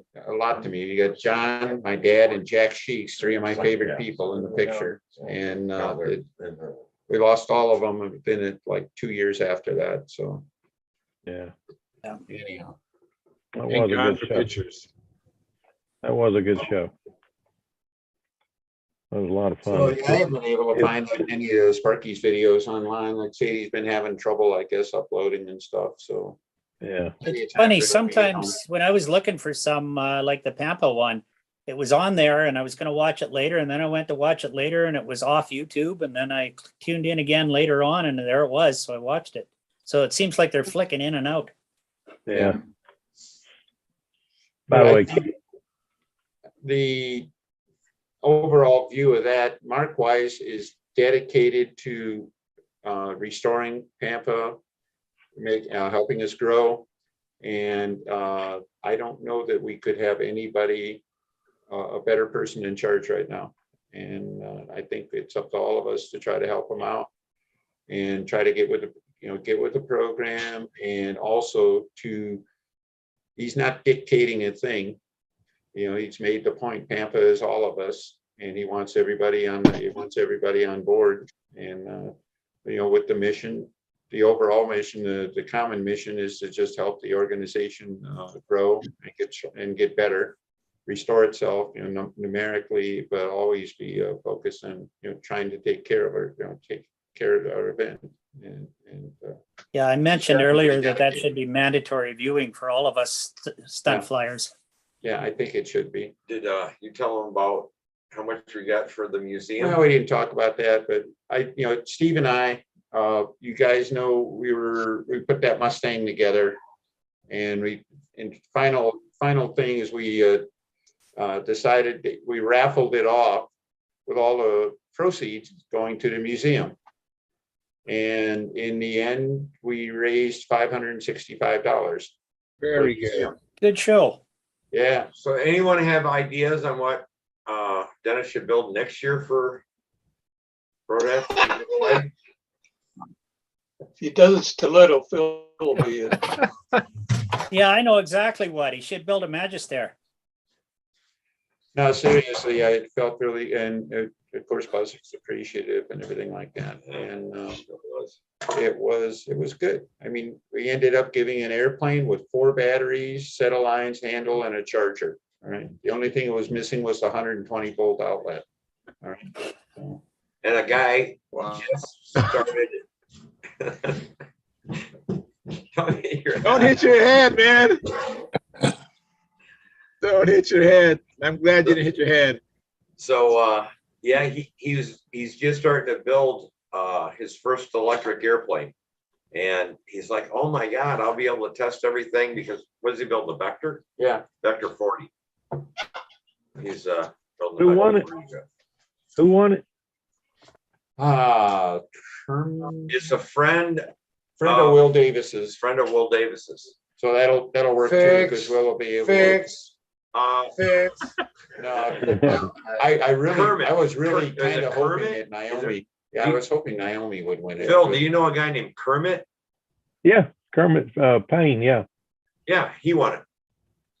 Oh, he did. Okay. Yeah. Oh Lordy, I'll never hear the end of this then. No, Kermit's a good guy. He flew when I started flying.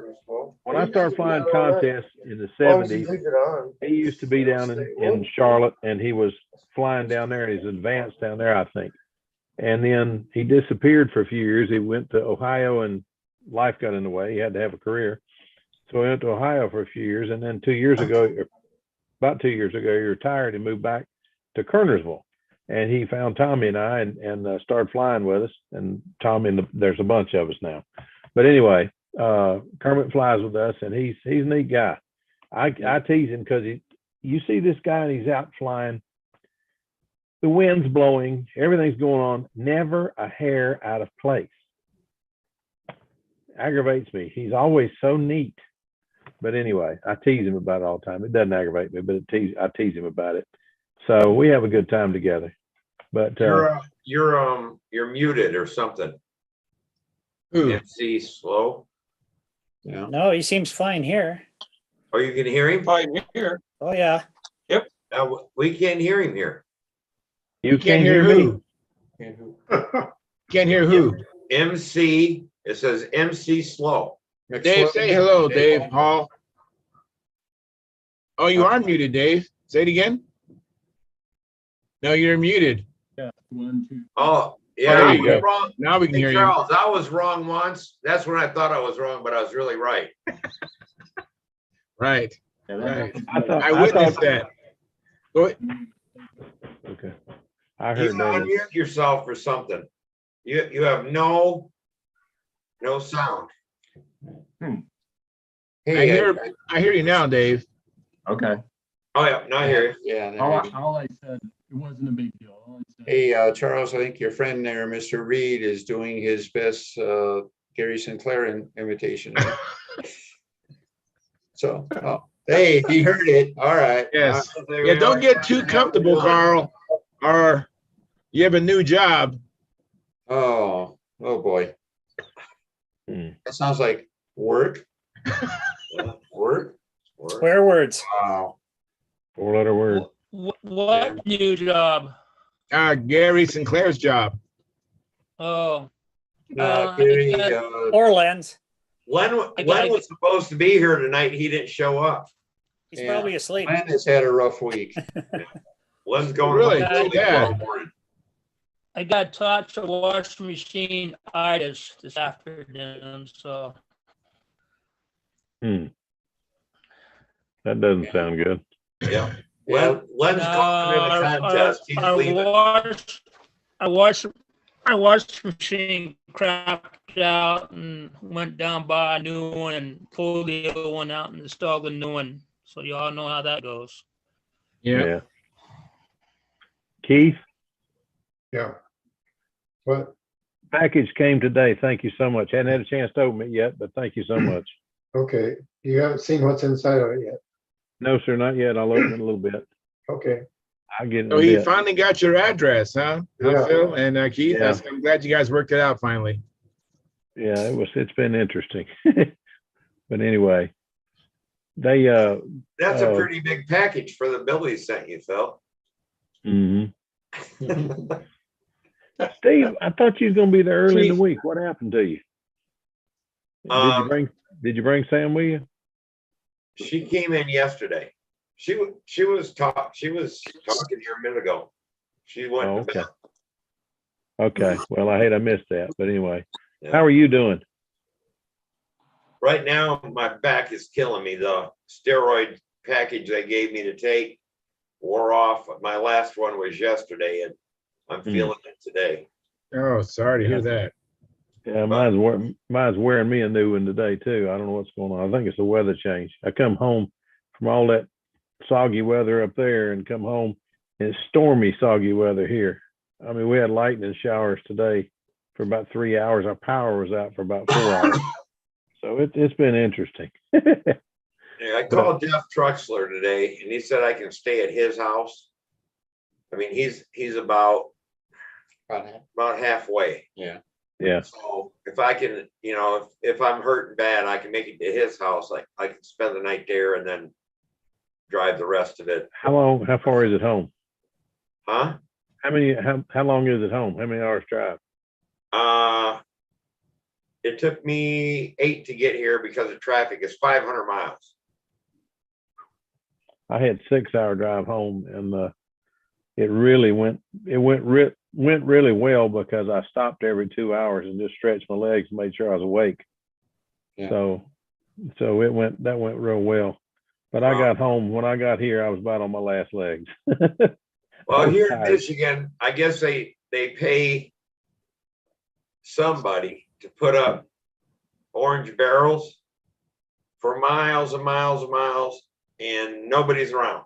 You see, not a vehicle, not a person, but for 10 miles, traffic's doing 35 miles an hour because there's barrels in one lane. West Virginia's like that. I worked traffic signals for 30 years. I have never seen so many cones as is out in West Virginia. Yeah, okay. Okay, he's right. Trying to sell more gas. Thank you, Dennis. I was asleep at the wheel. Thank you, Yeah. Dennis. I figure around here, all those traffic barriers, that's their cheapest storage for all the damn things. Oh, okay. Put them on the highway. Yeah, that'll work. Oh, man. All right, there we go. There we go. Here it comes. All right, who? It had to do with flying because you got to drive to these contests. Yeah. What? That's really thin. Really thin. No, it's really, I spent more time driving than I did at the contest that day. Yeah. Who looked good in expert today? I did. I know Dennis did. Probably Who the else? wind more than anything. The wind, is that bad? Yeah. You got, I don't know, everybody's in the high 500s. Joe, they put Joe at 608. Wow, And 608. Jack got a 599. I said, what in the hell's wrong? You couldn't get 600. That's good. Oh, Lord. Hey, where'd Howard go? I have a question from the chat box. Oh, Howard, there's a question from Dennis B. He's asking me to ask you how much your new plane weighs. 69. 69 ounces? Yes. Well, there you go, Dennis. 69 ounces. Yeah. And how many square inches is that? 700. There we go. Thank you. Charles? Yeah. Just feeling so bad for you people. I have to drive 6 hours to go to a contest. Terrible. Yeah, I know. You drive a lot further, but I tell you, the Howard, the deal was I judged that day and was outside in the weather all day and then had to drive home that night. That was the kicker, not just the 6 hours. 6 hours wouldn't have bothered me. I drive further than that to go to Atlanta, longer than that to drive to Atlanta.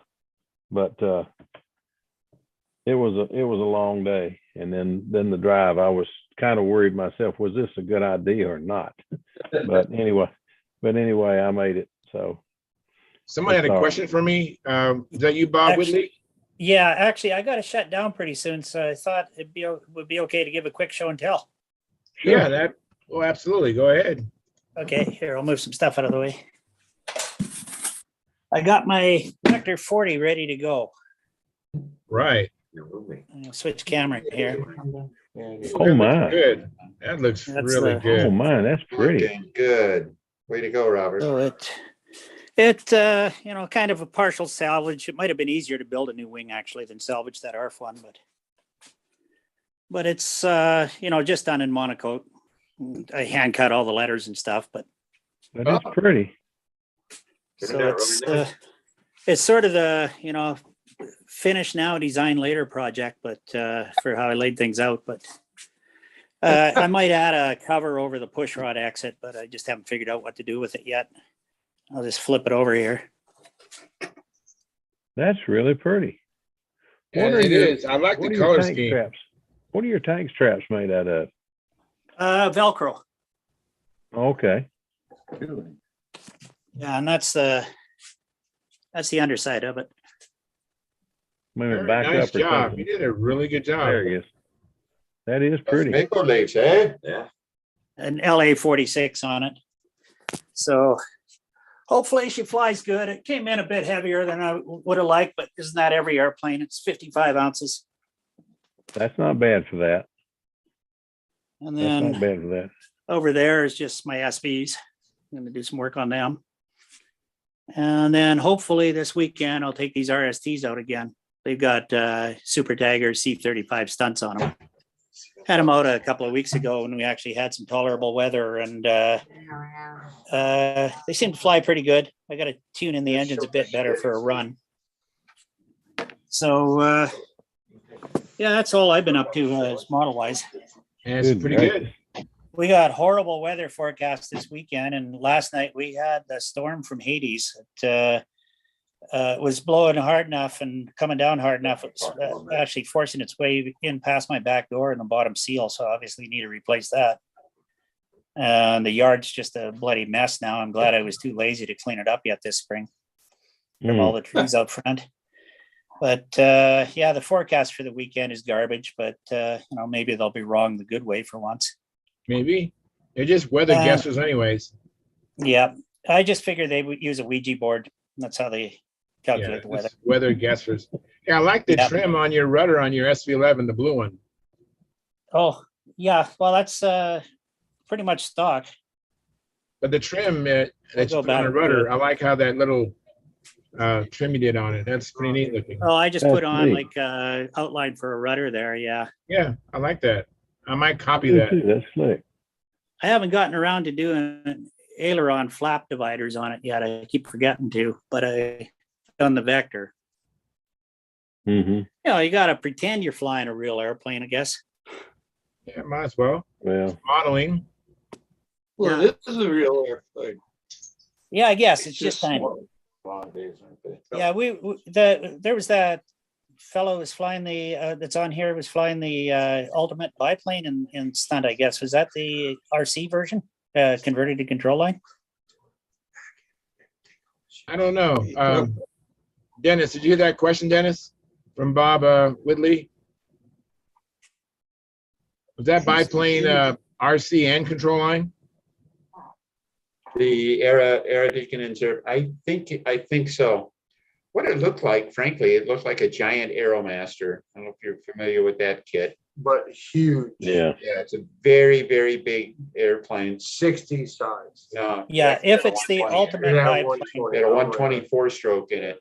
So monstrous big. He Yeah, had, not he had that he had a one, throttle. but the one that peeled the wing off in the pattern. Oh, Ultimate. that was the 50. That was Brad's SIG Ultimate bike that he had converted to control line. Okay, that's what I figured it might be. I had a little history on the real ultimate biplane. It's designed by a fellow in Guelph, Ontario, Canada, called Gordon Price. And he designed it to compete in the World Aerobatic Championships that we hosted here in 1988. Kermit Weeks, Clint McHenry, everybody was up. That was also the first time that the Soviets brought out the Su-26s in competition. Those guys just went nuts showing them off. Did you see Brad pull the wing off his airplane today? No, I didn't see that. You just heard everybody talking He about talked. Brad mentioned it. Yeah. Okay. Yeah. I got the video. I actually have the video. I'm gonna have to crop it and blow it up, but I actually have it going in. So yeah, because that's actually patterned on a real airplane, and then the airplane was sold when to the heck was her name? Karen Osternick or something like that, and she flew at in air shows until she eventually peeled a wing off it too. Same thing, inverted pass. did they kill her? No, she got out okay. Oh, Well, okay. banged up, but she Lucky. survived. But yeah, an interesting history on an airplane that I was kind of up close and personal with back in the day. Was that literally a one-off? That one was, there were plans available for it, but he had earlier versions that were smaller. One was called the 10-100, and it was designed around just a 100 horse Continental, and it flew very well just on that. It was pretty much it was equal to 150 horse Pitts. And then it was designed to just put a shorter motor mount on and cut the cowling back and put a 180 horse in. And then he had a slightly bigger version designed around an IO 360, which was the 10-200. And then there was the 300. I think that the 20-300, there was only one of those made. And it was kind of interesting in that he had what he called macro flaps on it, and they drooped the ailerons up and down. What he really had was control line stunt flaps on it for maneuvering. And I think he actually copied it from it, but was talking like it was his own invention, because I took him to task for it slightly at the World Champs. To ask him if he flew control line stunt, because his ailerons are working like stunt flaps.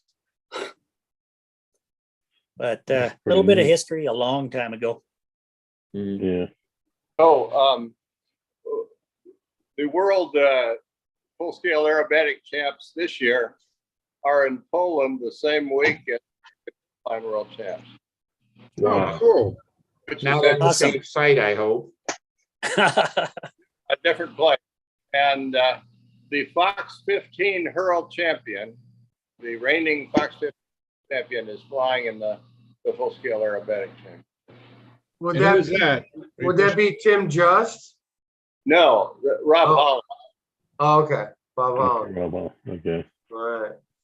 Yeah, what's he flying for an airplane, Howard? I forget. It's something. It'll be a monoplane nowadays, but It's on the contestant list. Howard, I want to thank you again for all the vortex generators because I think they helped us tremendously in the wind today. Yeah, I'm sure they did. You passed They some did. Or as Randy Smith would say, those rat turds on my airplane. But yes, I think they helped tremendously in the wind was horrible. Horrible today. Nobody had good wind from 9 o'clock on. It was bad, Denny, all day, right? And it was changing directions 90 degrees throughout your flight. It was miserable because there's trees everywhere around the whole flying site. It's hard flying at Brodak's in the wind, man. It's hard. You should give some of those vortex generators to Sparky because they always speak so highly of them.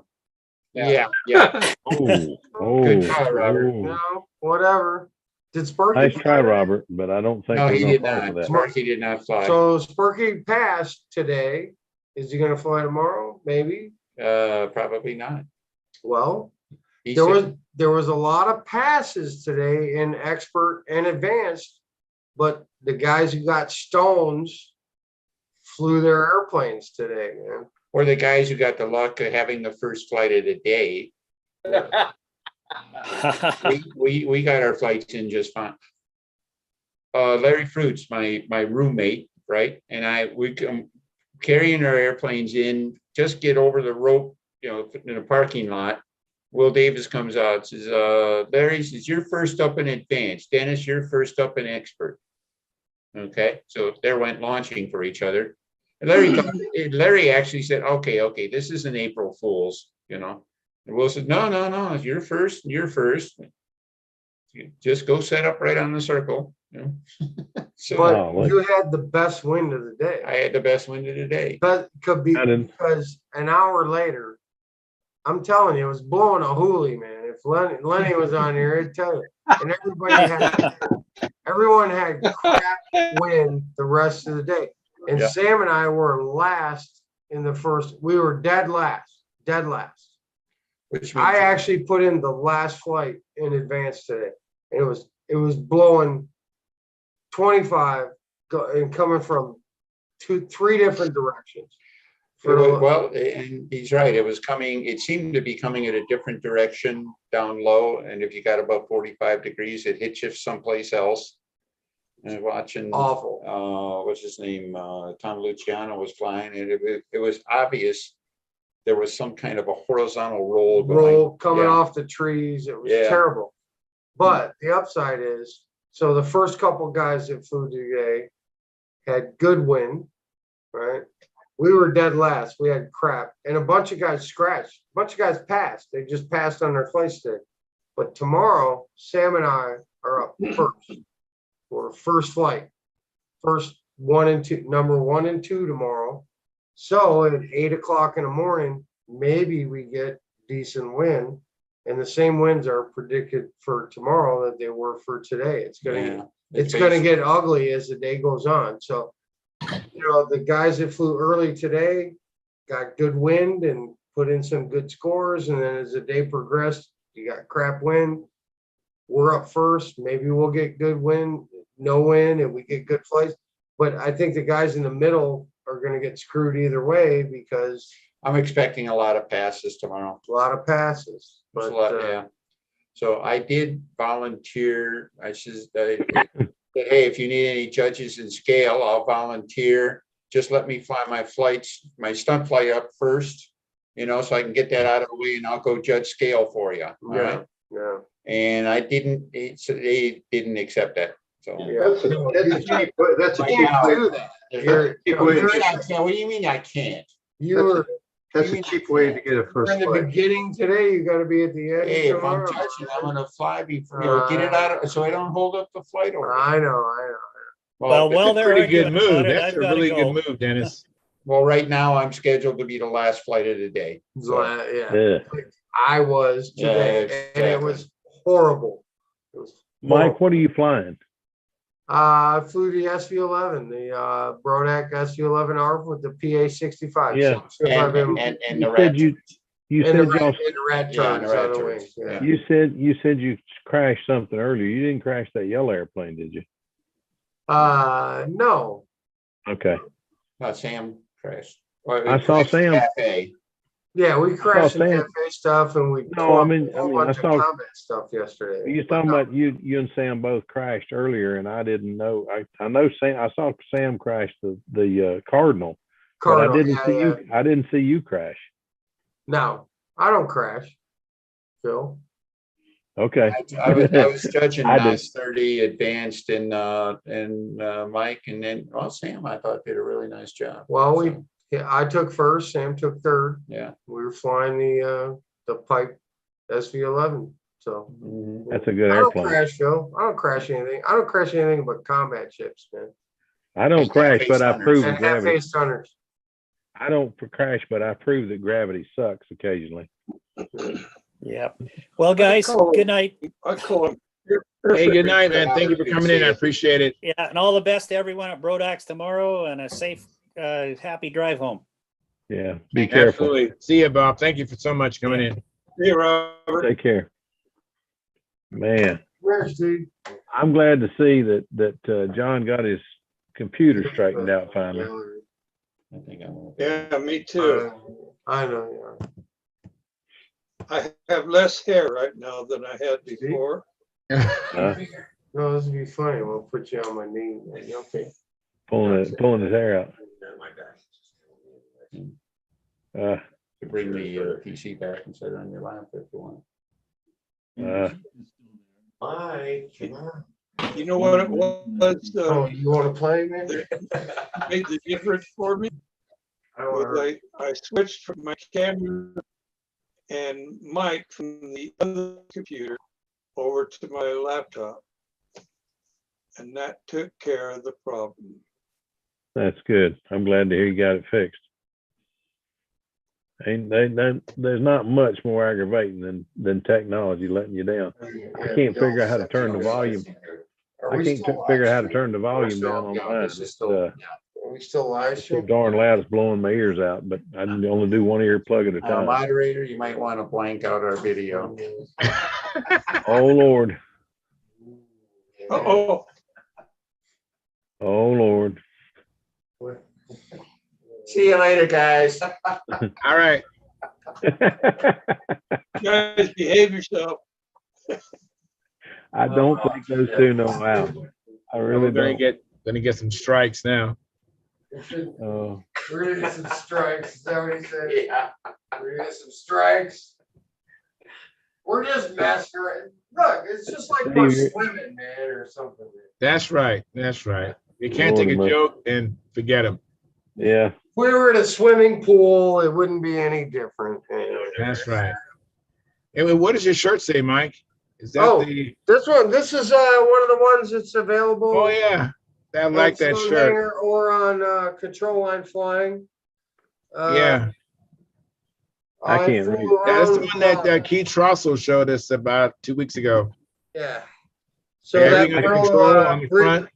Brittany Trout is the one selling those on Stunthangar and on Control Line Flying.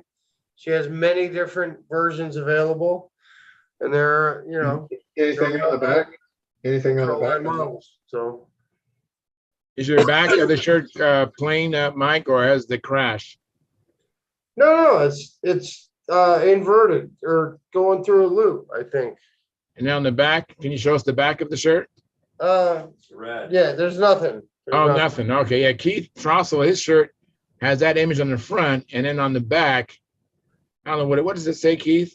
On the back, it doesn't say anything. It's just a crash, a figure 9. Oh, okay. Yeah, when I turn around, you just see my sexy ass. That's all. Too much information. That's it. That's it. Oh, Lord. It's been a fun time here, though. Dude, we're all punchy, man. We are so punchy. We've been here for 5, 6 days, man. And it was so hot here Wednesday. Mm. And this is the drive here. I got off the Pennsylvania Turnpike, decided to get something to eat. My car overheated. To make the rest of the 90 miles, I had to drive with my heater on. Right. Yeah. That's no fun. I bet you it was Okay. 130 in that car coming the rest of the way. Oh, I bet. Once it cooled down, it's fine now. I don't know what happened, but it's like, There's oh, no. there's one thing I can't get an answer to. How did Brodak get the only flat spot in the state of Pennsylvania? You're either going up a hill or down a hill. It ain't flat, man. You flown on those circles, Phil? Well, yeah, I've flown Shit. there. That's Them true, but circles ain't flat. You that's stood on those circles? that's the Man, flattest I thought I spot. was gonna trip 5 times flying on the advanced circle this week because it's Yeah. like that. Oh, I know, I remember. But I tell you what, I'm talking about just the land itself in and around there. You're either on an angle, or you're going uphill, or you're going down a hill. I mean, their yard's the flattest part of Pennsylvania. I mean, the flattest thing I saw in Pennsylvania the whole time I was there. Man, it's either uphill or downhill. Hey, I gotta know who's this dude, man. That dude, right? McSlow. Who's that guy, man? This is David Hall. It's a friend of mine. David Hall. That would be me. I don't know if you guys can hear me still. I can hear you. We can hear you, Dave. We can barely. Well, I was We just can- looking if they had a trade Panhandle, Texas for some of that. Can you move close to your mic, Dave? I'm pretty close. There you. That's better. That's better? Okay. They ought to trade the Pennsylvania guys ought to trade Panhandle, Texas, because I'll tell you, in Panhandle, Texas, the only thing that sticks above, say, 5 feet is the freeway overpass. Oh, That's all they got. It is flat. What kind of stuff do you fly there, McSlow? It looks like you got some pylon racers up there or some. Well, those high things that are speed hanging are RC some stuff. That's some old slope soaring stuff. There's slope. Yeah, okay. a fireball right here. You moved too far from your mic. You're a speed guy. You're a speed guy. Oh, you name it. Speed, racing, stunt. Where We do you it live? all. Where you live now? I'm just south of LAX airport. Oh, okay. In a little town down there. Okay. And I probably ought to give a shout out to Keith. I don't know if he saw the NCLRA racing newsletter that just came out, but it's got one of his airplanes as the mystery airplane of the month. What? Kind of a green airplane, and it sure looks to me, I put in my official answer as a scrambler. Yes, green or chartreuse with red trim. Yeah, it's chartreuse and it probably has red trim. I don't have a picture in front of me. I'm doing that from memory. Well, I showed mine last session, I think. I can go get it again. We're gonna run out of time.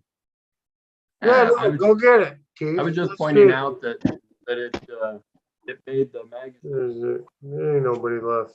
It's a scrambler. That's McBrayer. Okay, then Yeah. I think I've got the lock on the drawing. Howard sitting down there waiting. Tell you what, when you was talking about how flat Texas is, I was there one time trying to find an address, and I stopped a police officer. There was a police officer on the side of the road had just given a guy a ticket, and I pulled up behind him and asked him how to get to this place. He told me to go to the third viaduct and then take the second right after the third viaduct.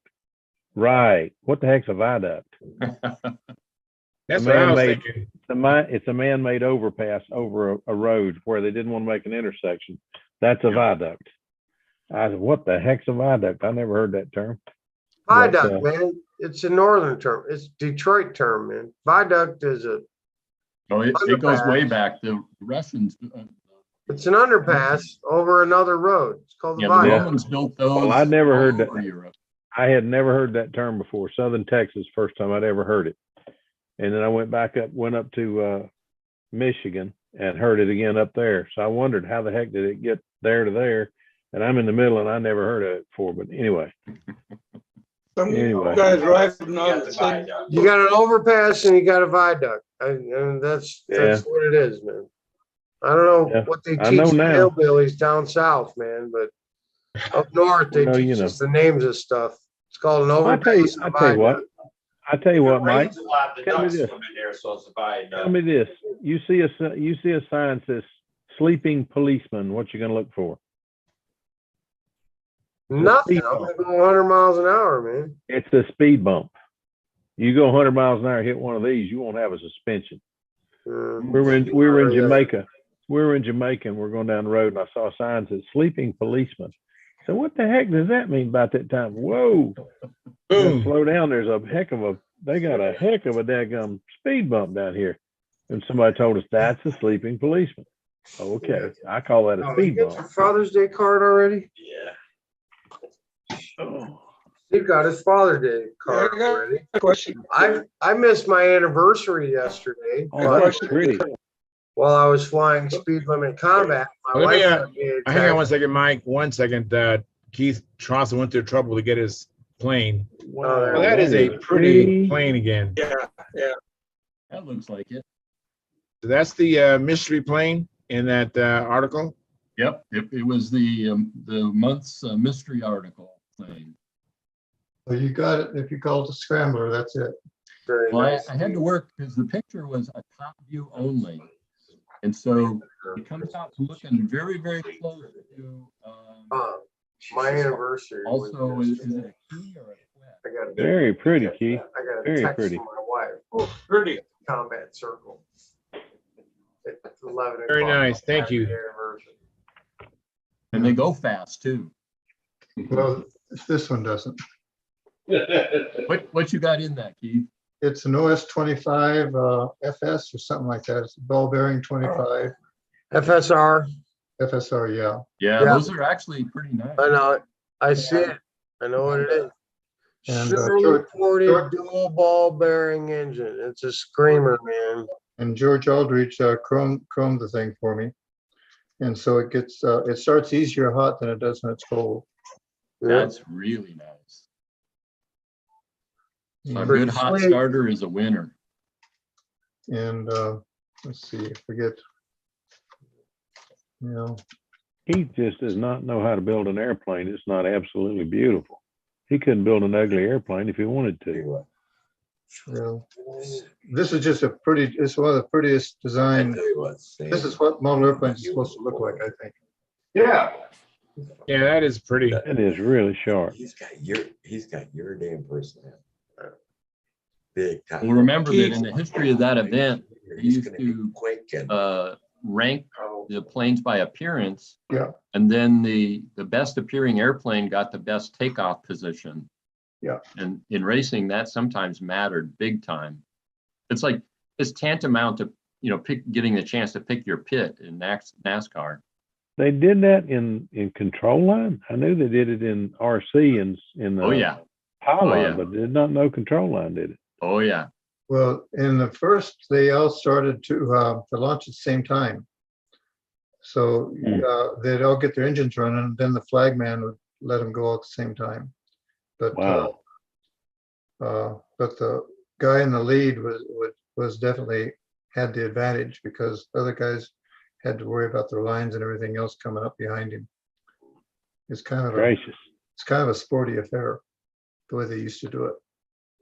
In fact, they used to have I think they even tried where they had them held down and they'd all release by the tail wheel at the same time. That was in the early days. Yeah. Man. So nowadays they spread them out. Those very early days, especially with those automatic launchers, they would stack the planes one right behind the other, probably not 6 feet between them. Nowadays, they put the pit markings at a 60-degree separation on the circle. Right. And it's pretty exciting if you're the guy in the middle and you're pitting after the first and the third guy have already come in on the ground, because if you tangle lines, you're gone. Well, on the original of this thing, he had some kind of a servo in here and he had electric lines on it. So he did his cutoff with the servo in here, but it's set up so that he could burp the engine, I guess, with that servo thing. I don't know. In the international class running diesels, one of the teams from Europe, I forget who it was, actually put in a servo for the compression adjustment, and the jury immediately ruled that out Yeah. for good reasons. So It's really pretty. Kind of like the Russian guy flying a stunt ship. He had the engine cut off by, he'd jerk the handle back real quick and then tilt the spring-loaded bell crank mount to where it shut off the engine then. They outlawed that right away too. Yeah.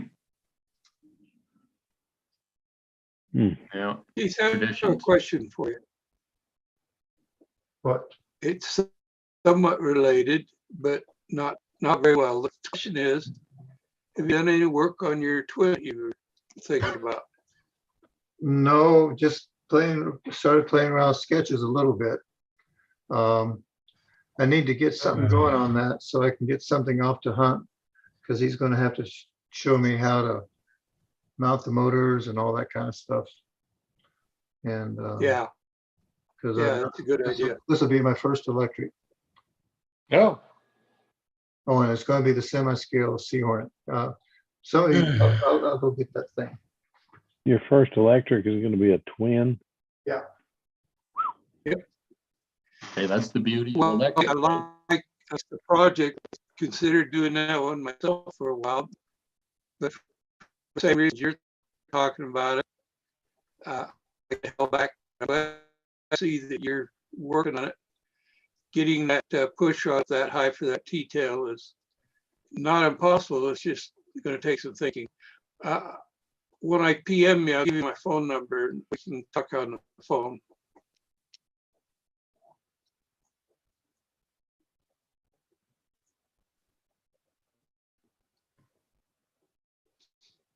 Everybody's smiling except for Mr. Reed.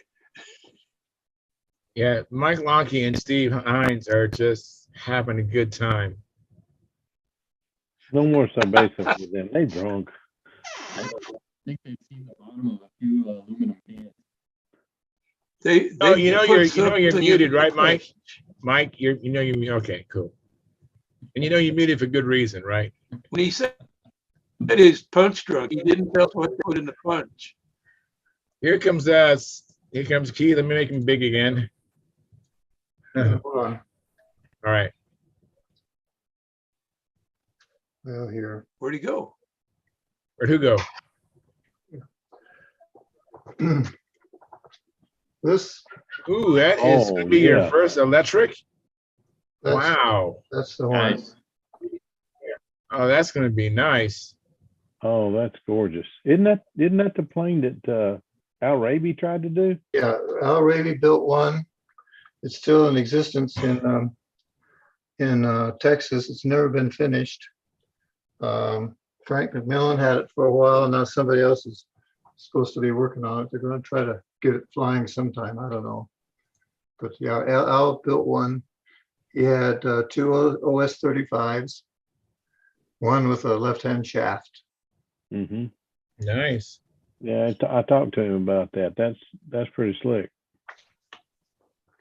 Yeah, there's some more here. I think this would be the color scheme. Let me make you big again. Hang on a second. There we go. Oh yeah, that's pretty. Oh, that's pretty. And red really kicks it out. Yeah, and there's the Navy version with the Navy color scheme. Hold on just a minute. Where will you put the battery? All right.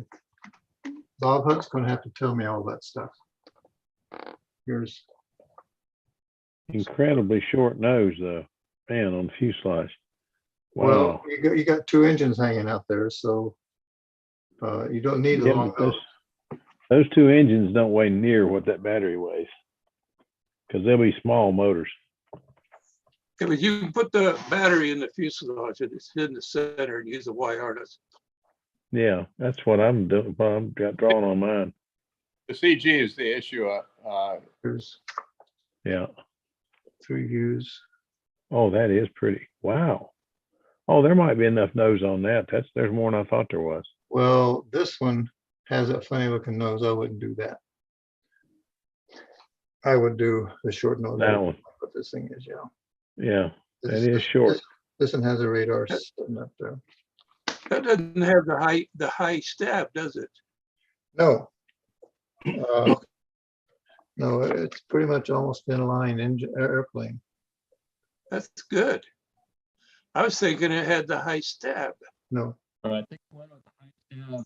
Oh boy, now I'm forgetting the name of it. But I was just looking at the plans. One with the high stab was no, that wasn't a mosquito. No, it was No. it was called the Whirlwind. Yeah, Whirlwind, that's it. That's it. The Whirlwind. I was That's looking it. at a Whirlwind hanging on a guy's wall, twin half A, last weekend. And I've got one of those. Hold on. he's got the diagonal push rod issue. You know, he just solved it directly. He just hung the push rod in space, let it be what it's going to be. I'm trying to do a twin 049 flying wing. It's the XB35, but 2 engines are real and 2 engines are just propellers that spin. And trying to get 2 049 Golden Bees going at the same time, more of a challenge than I ever thought it was going to be. One of the things you got to be really careful about Sure enough. is the vibration. If you can keep the vibration out of it, then the engines run fine. But when they start taking off, they'll hit a resonance in the structure and good luck. Yeah. So my recommendation would be make sure you got a real good spar and plank the leading edge between the engines. Oh, it's all sheeted. What are you going to do about stability? Are you putting wash into the tips? I'm building it exactly by the plans and praying they know what you're talking about. Okay. Who is the plans by? I don't know, but I'll get them and I'll have them up here next week, and I can tell you, I can't remember. It's on a CD.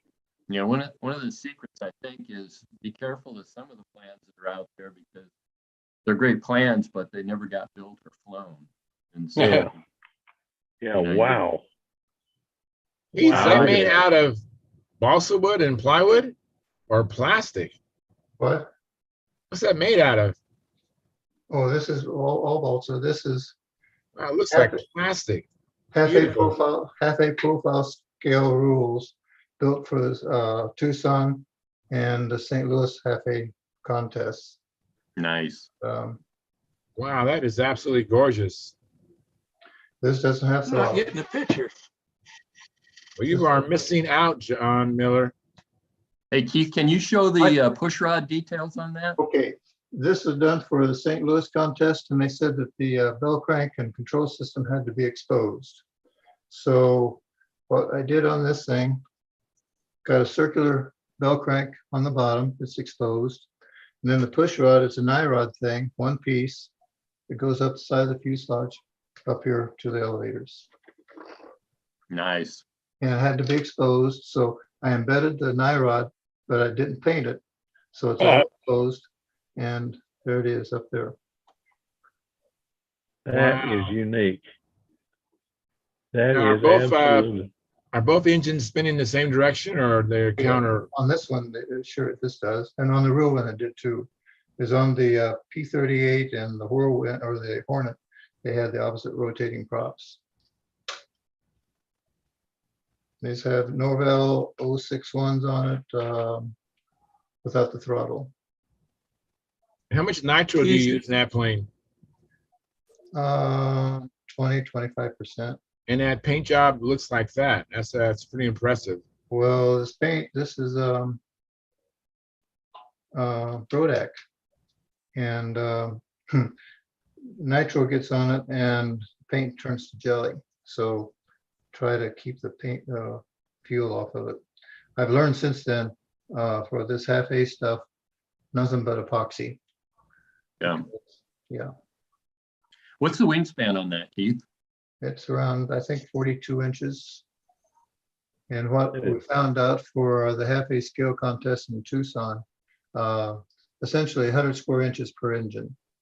So twin engine around 220 squares work. I have a 4-engine Bear bomber, has 400 square inches. And interesting thing, I'll show that bomber to maybe some other time. It's a 60-inch wing and it's 60 inches long. Thing weighs 4 pounds. Those 4 Norvels weighs 4 pounds. You can get all engines running. You can hold it up and the thing will take off straight up if you let it go. So Wow. they're developing a pound of thrust each. To lift Wow. That's an impressive looking model. I'm impressed that that little motor can turn that great big prop. Oh, this doesn't fly with this. This is for display. Oh, okay. I put a 2-blade prop on for flying. Okay. You can do that for scale. And I It have is really sharp. the thing came out tail heavy. So Bob Whitney made me some nice heavy spinners for it. And it helps the balance a little bit. Helps the engine run better too. I finally got up with Bob Whitney at Brodak this year and talked to him, and he's gonna make me some propellers. They won't be pretty, but they'll work. Now that's it. I'm not worried about pretty as long as they work. Yeah. Well, and the markings on this thing, these are all vinyls that come from what's that girl's name in New Mexico? She does these things. You send her what you want and she turns it around real quick. The price are reasonable and does a nice job. Anyway, that's my whirlwind. That is Thank you very gorgeous. much. That is really impressive. That's gorgeous. But I thought it was pretty neat the way I did this because they said controls had to be exposed. Well, rather than having a floppy push rod sticking out, and for this high tail, would have had to, I think, had some sort of a transfer crank back here. Right. Instead of having a push rod up there and all the flexing it would take and everything. So the Nyrod flexible push rod that takes care of that, I think, okay. Yeah, it looks really good. And Sure looks good, Keith. and this, I don't know if you can see the detail on the circular bell crank or not, but let's see if we can make it work. Well, yeah, the lines have to feed through and then they clip onto the bell crank here. So you can't really see very well, but that's my circular bell crank. And that's compliments of Bob Whitney also, because he does that. He does this for his racing planes. Wow. That is interesting. If anybody's interested in documentation, I've got lots of stuff on this airplane. Wow, thank you very much, Keith. That'd make an interesting stunner. Except for the high aspect ratio wing, I thought about it, but the high aspect ratio wing I don't think would help you any. No, probably not. Not with the shape of that wing, too. Dennis, Flaps would be a nightmare. yeah, Dennis would argue with me on that, but high aspect ratio is okay until you fly the things in wind, and then they don't perform very well, I don't think. Keith, are you familiar with the Miles 22? Yes. That's my choice, even though it's not really a skill job. It was never built, but I really love the lines on that and with the elliptical wing. And it's a nice looking airplane, but there's other. I thought about it for semi-scale, but and it's been on my list for scale, but there's a lot of other airplanes ahead of that on my list. right. The Well, other thing, I wouldn't want to have that. I wouldn't want to have that 10 machine gun nose on it, but yeah. Oh, another thing, the canopy. I mold my own canopies. I carve a block or a pattern, and then I do the shrink Coke or bottle, plastic bottle over the form. yeah, I do this. I do the same thing. Works a treat. Yeah, and you get the right shape, and because there's nothing on the market that would come close to matching this thing. No.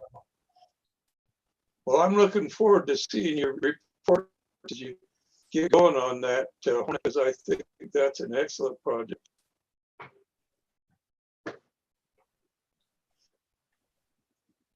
and your why going electric with it.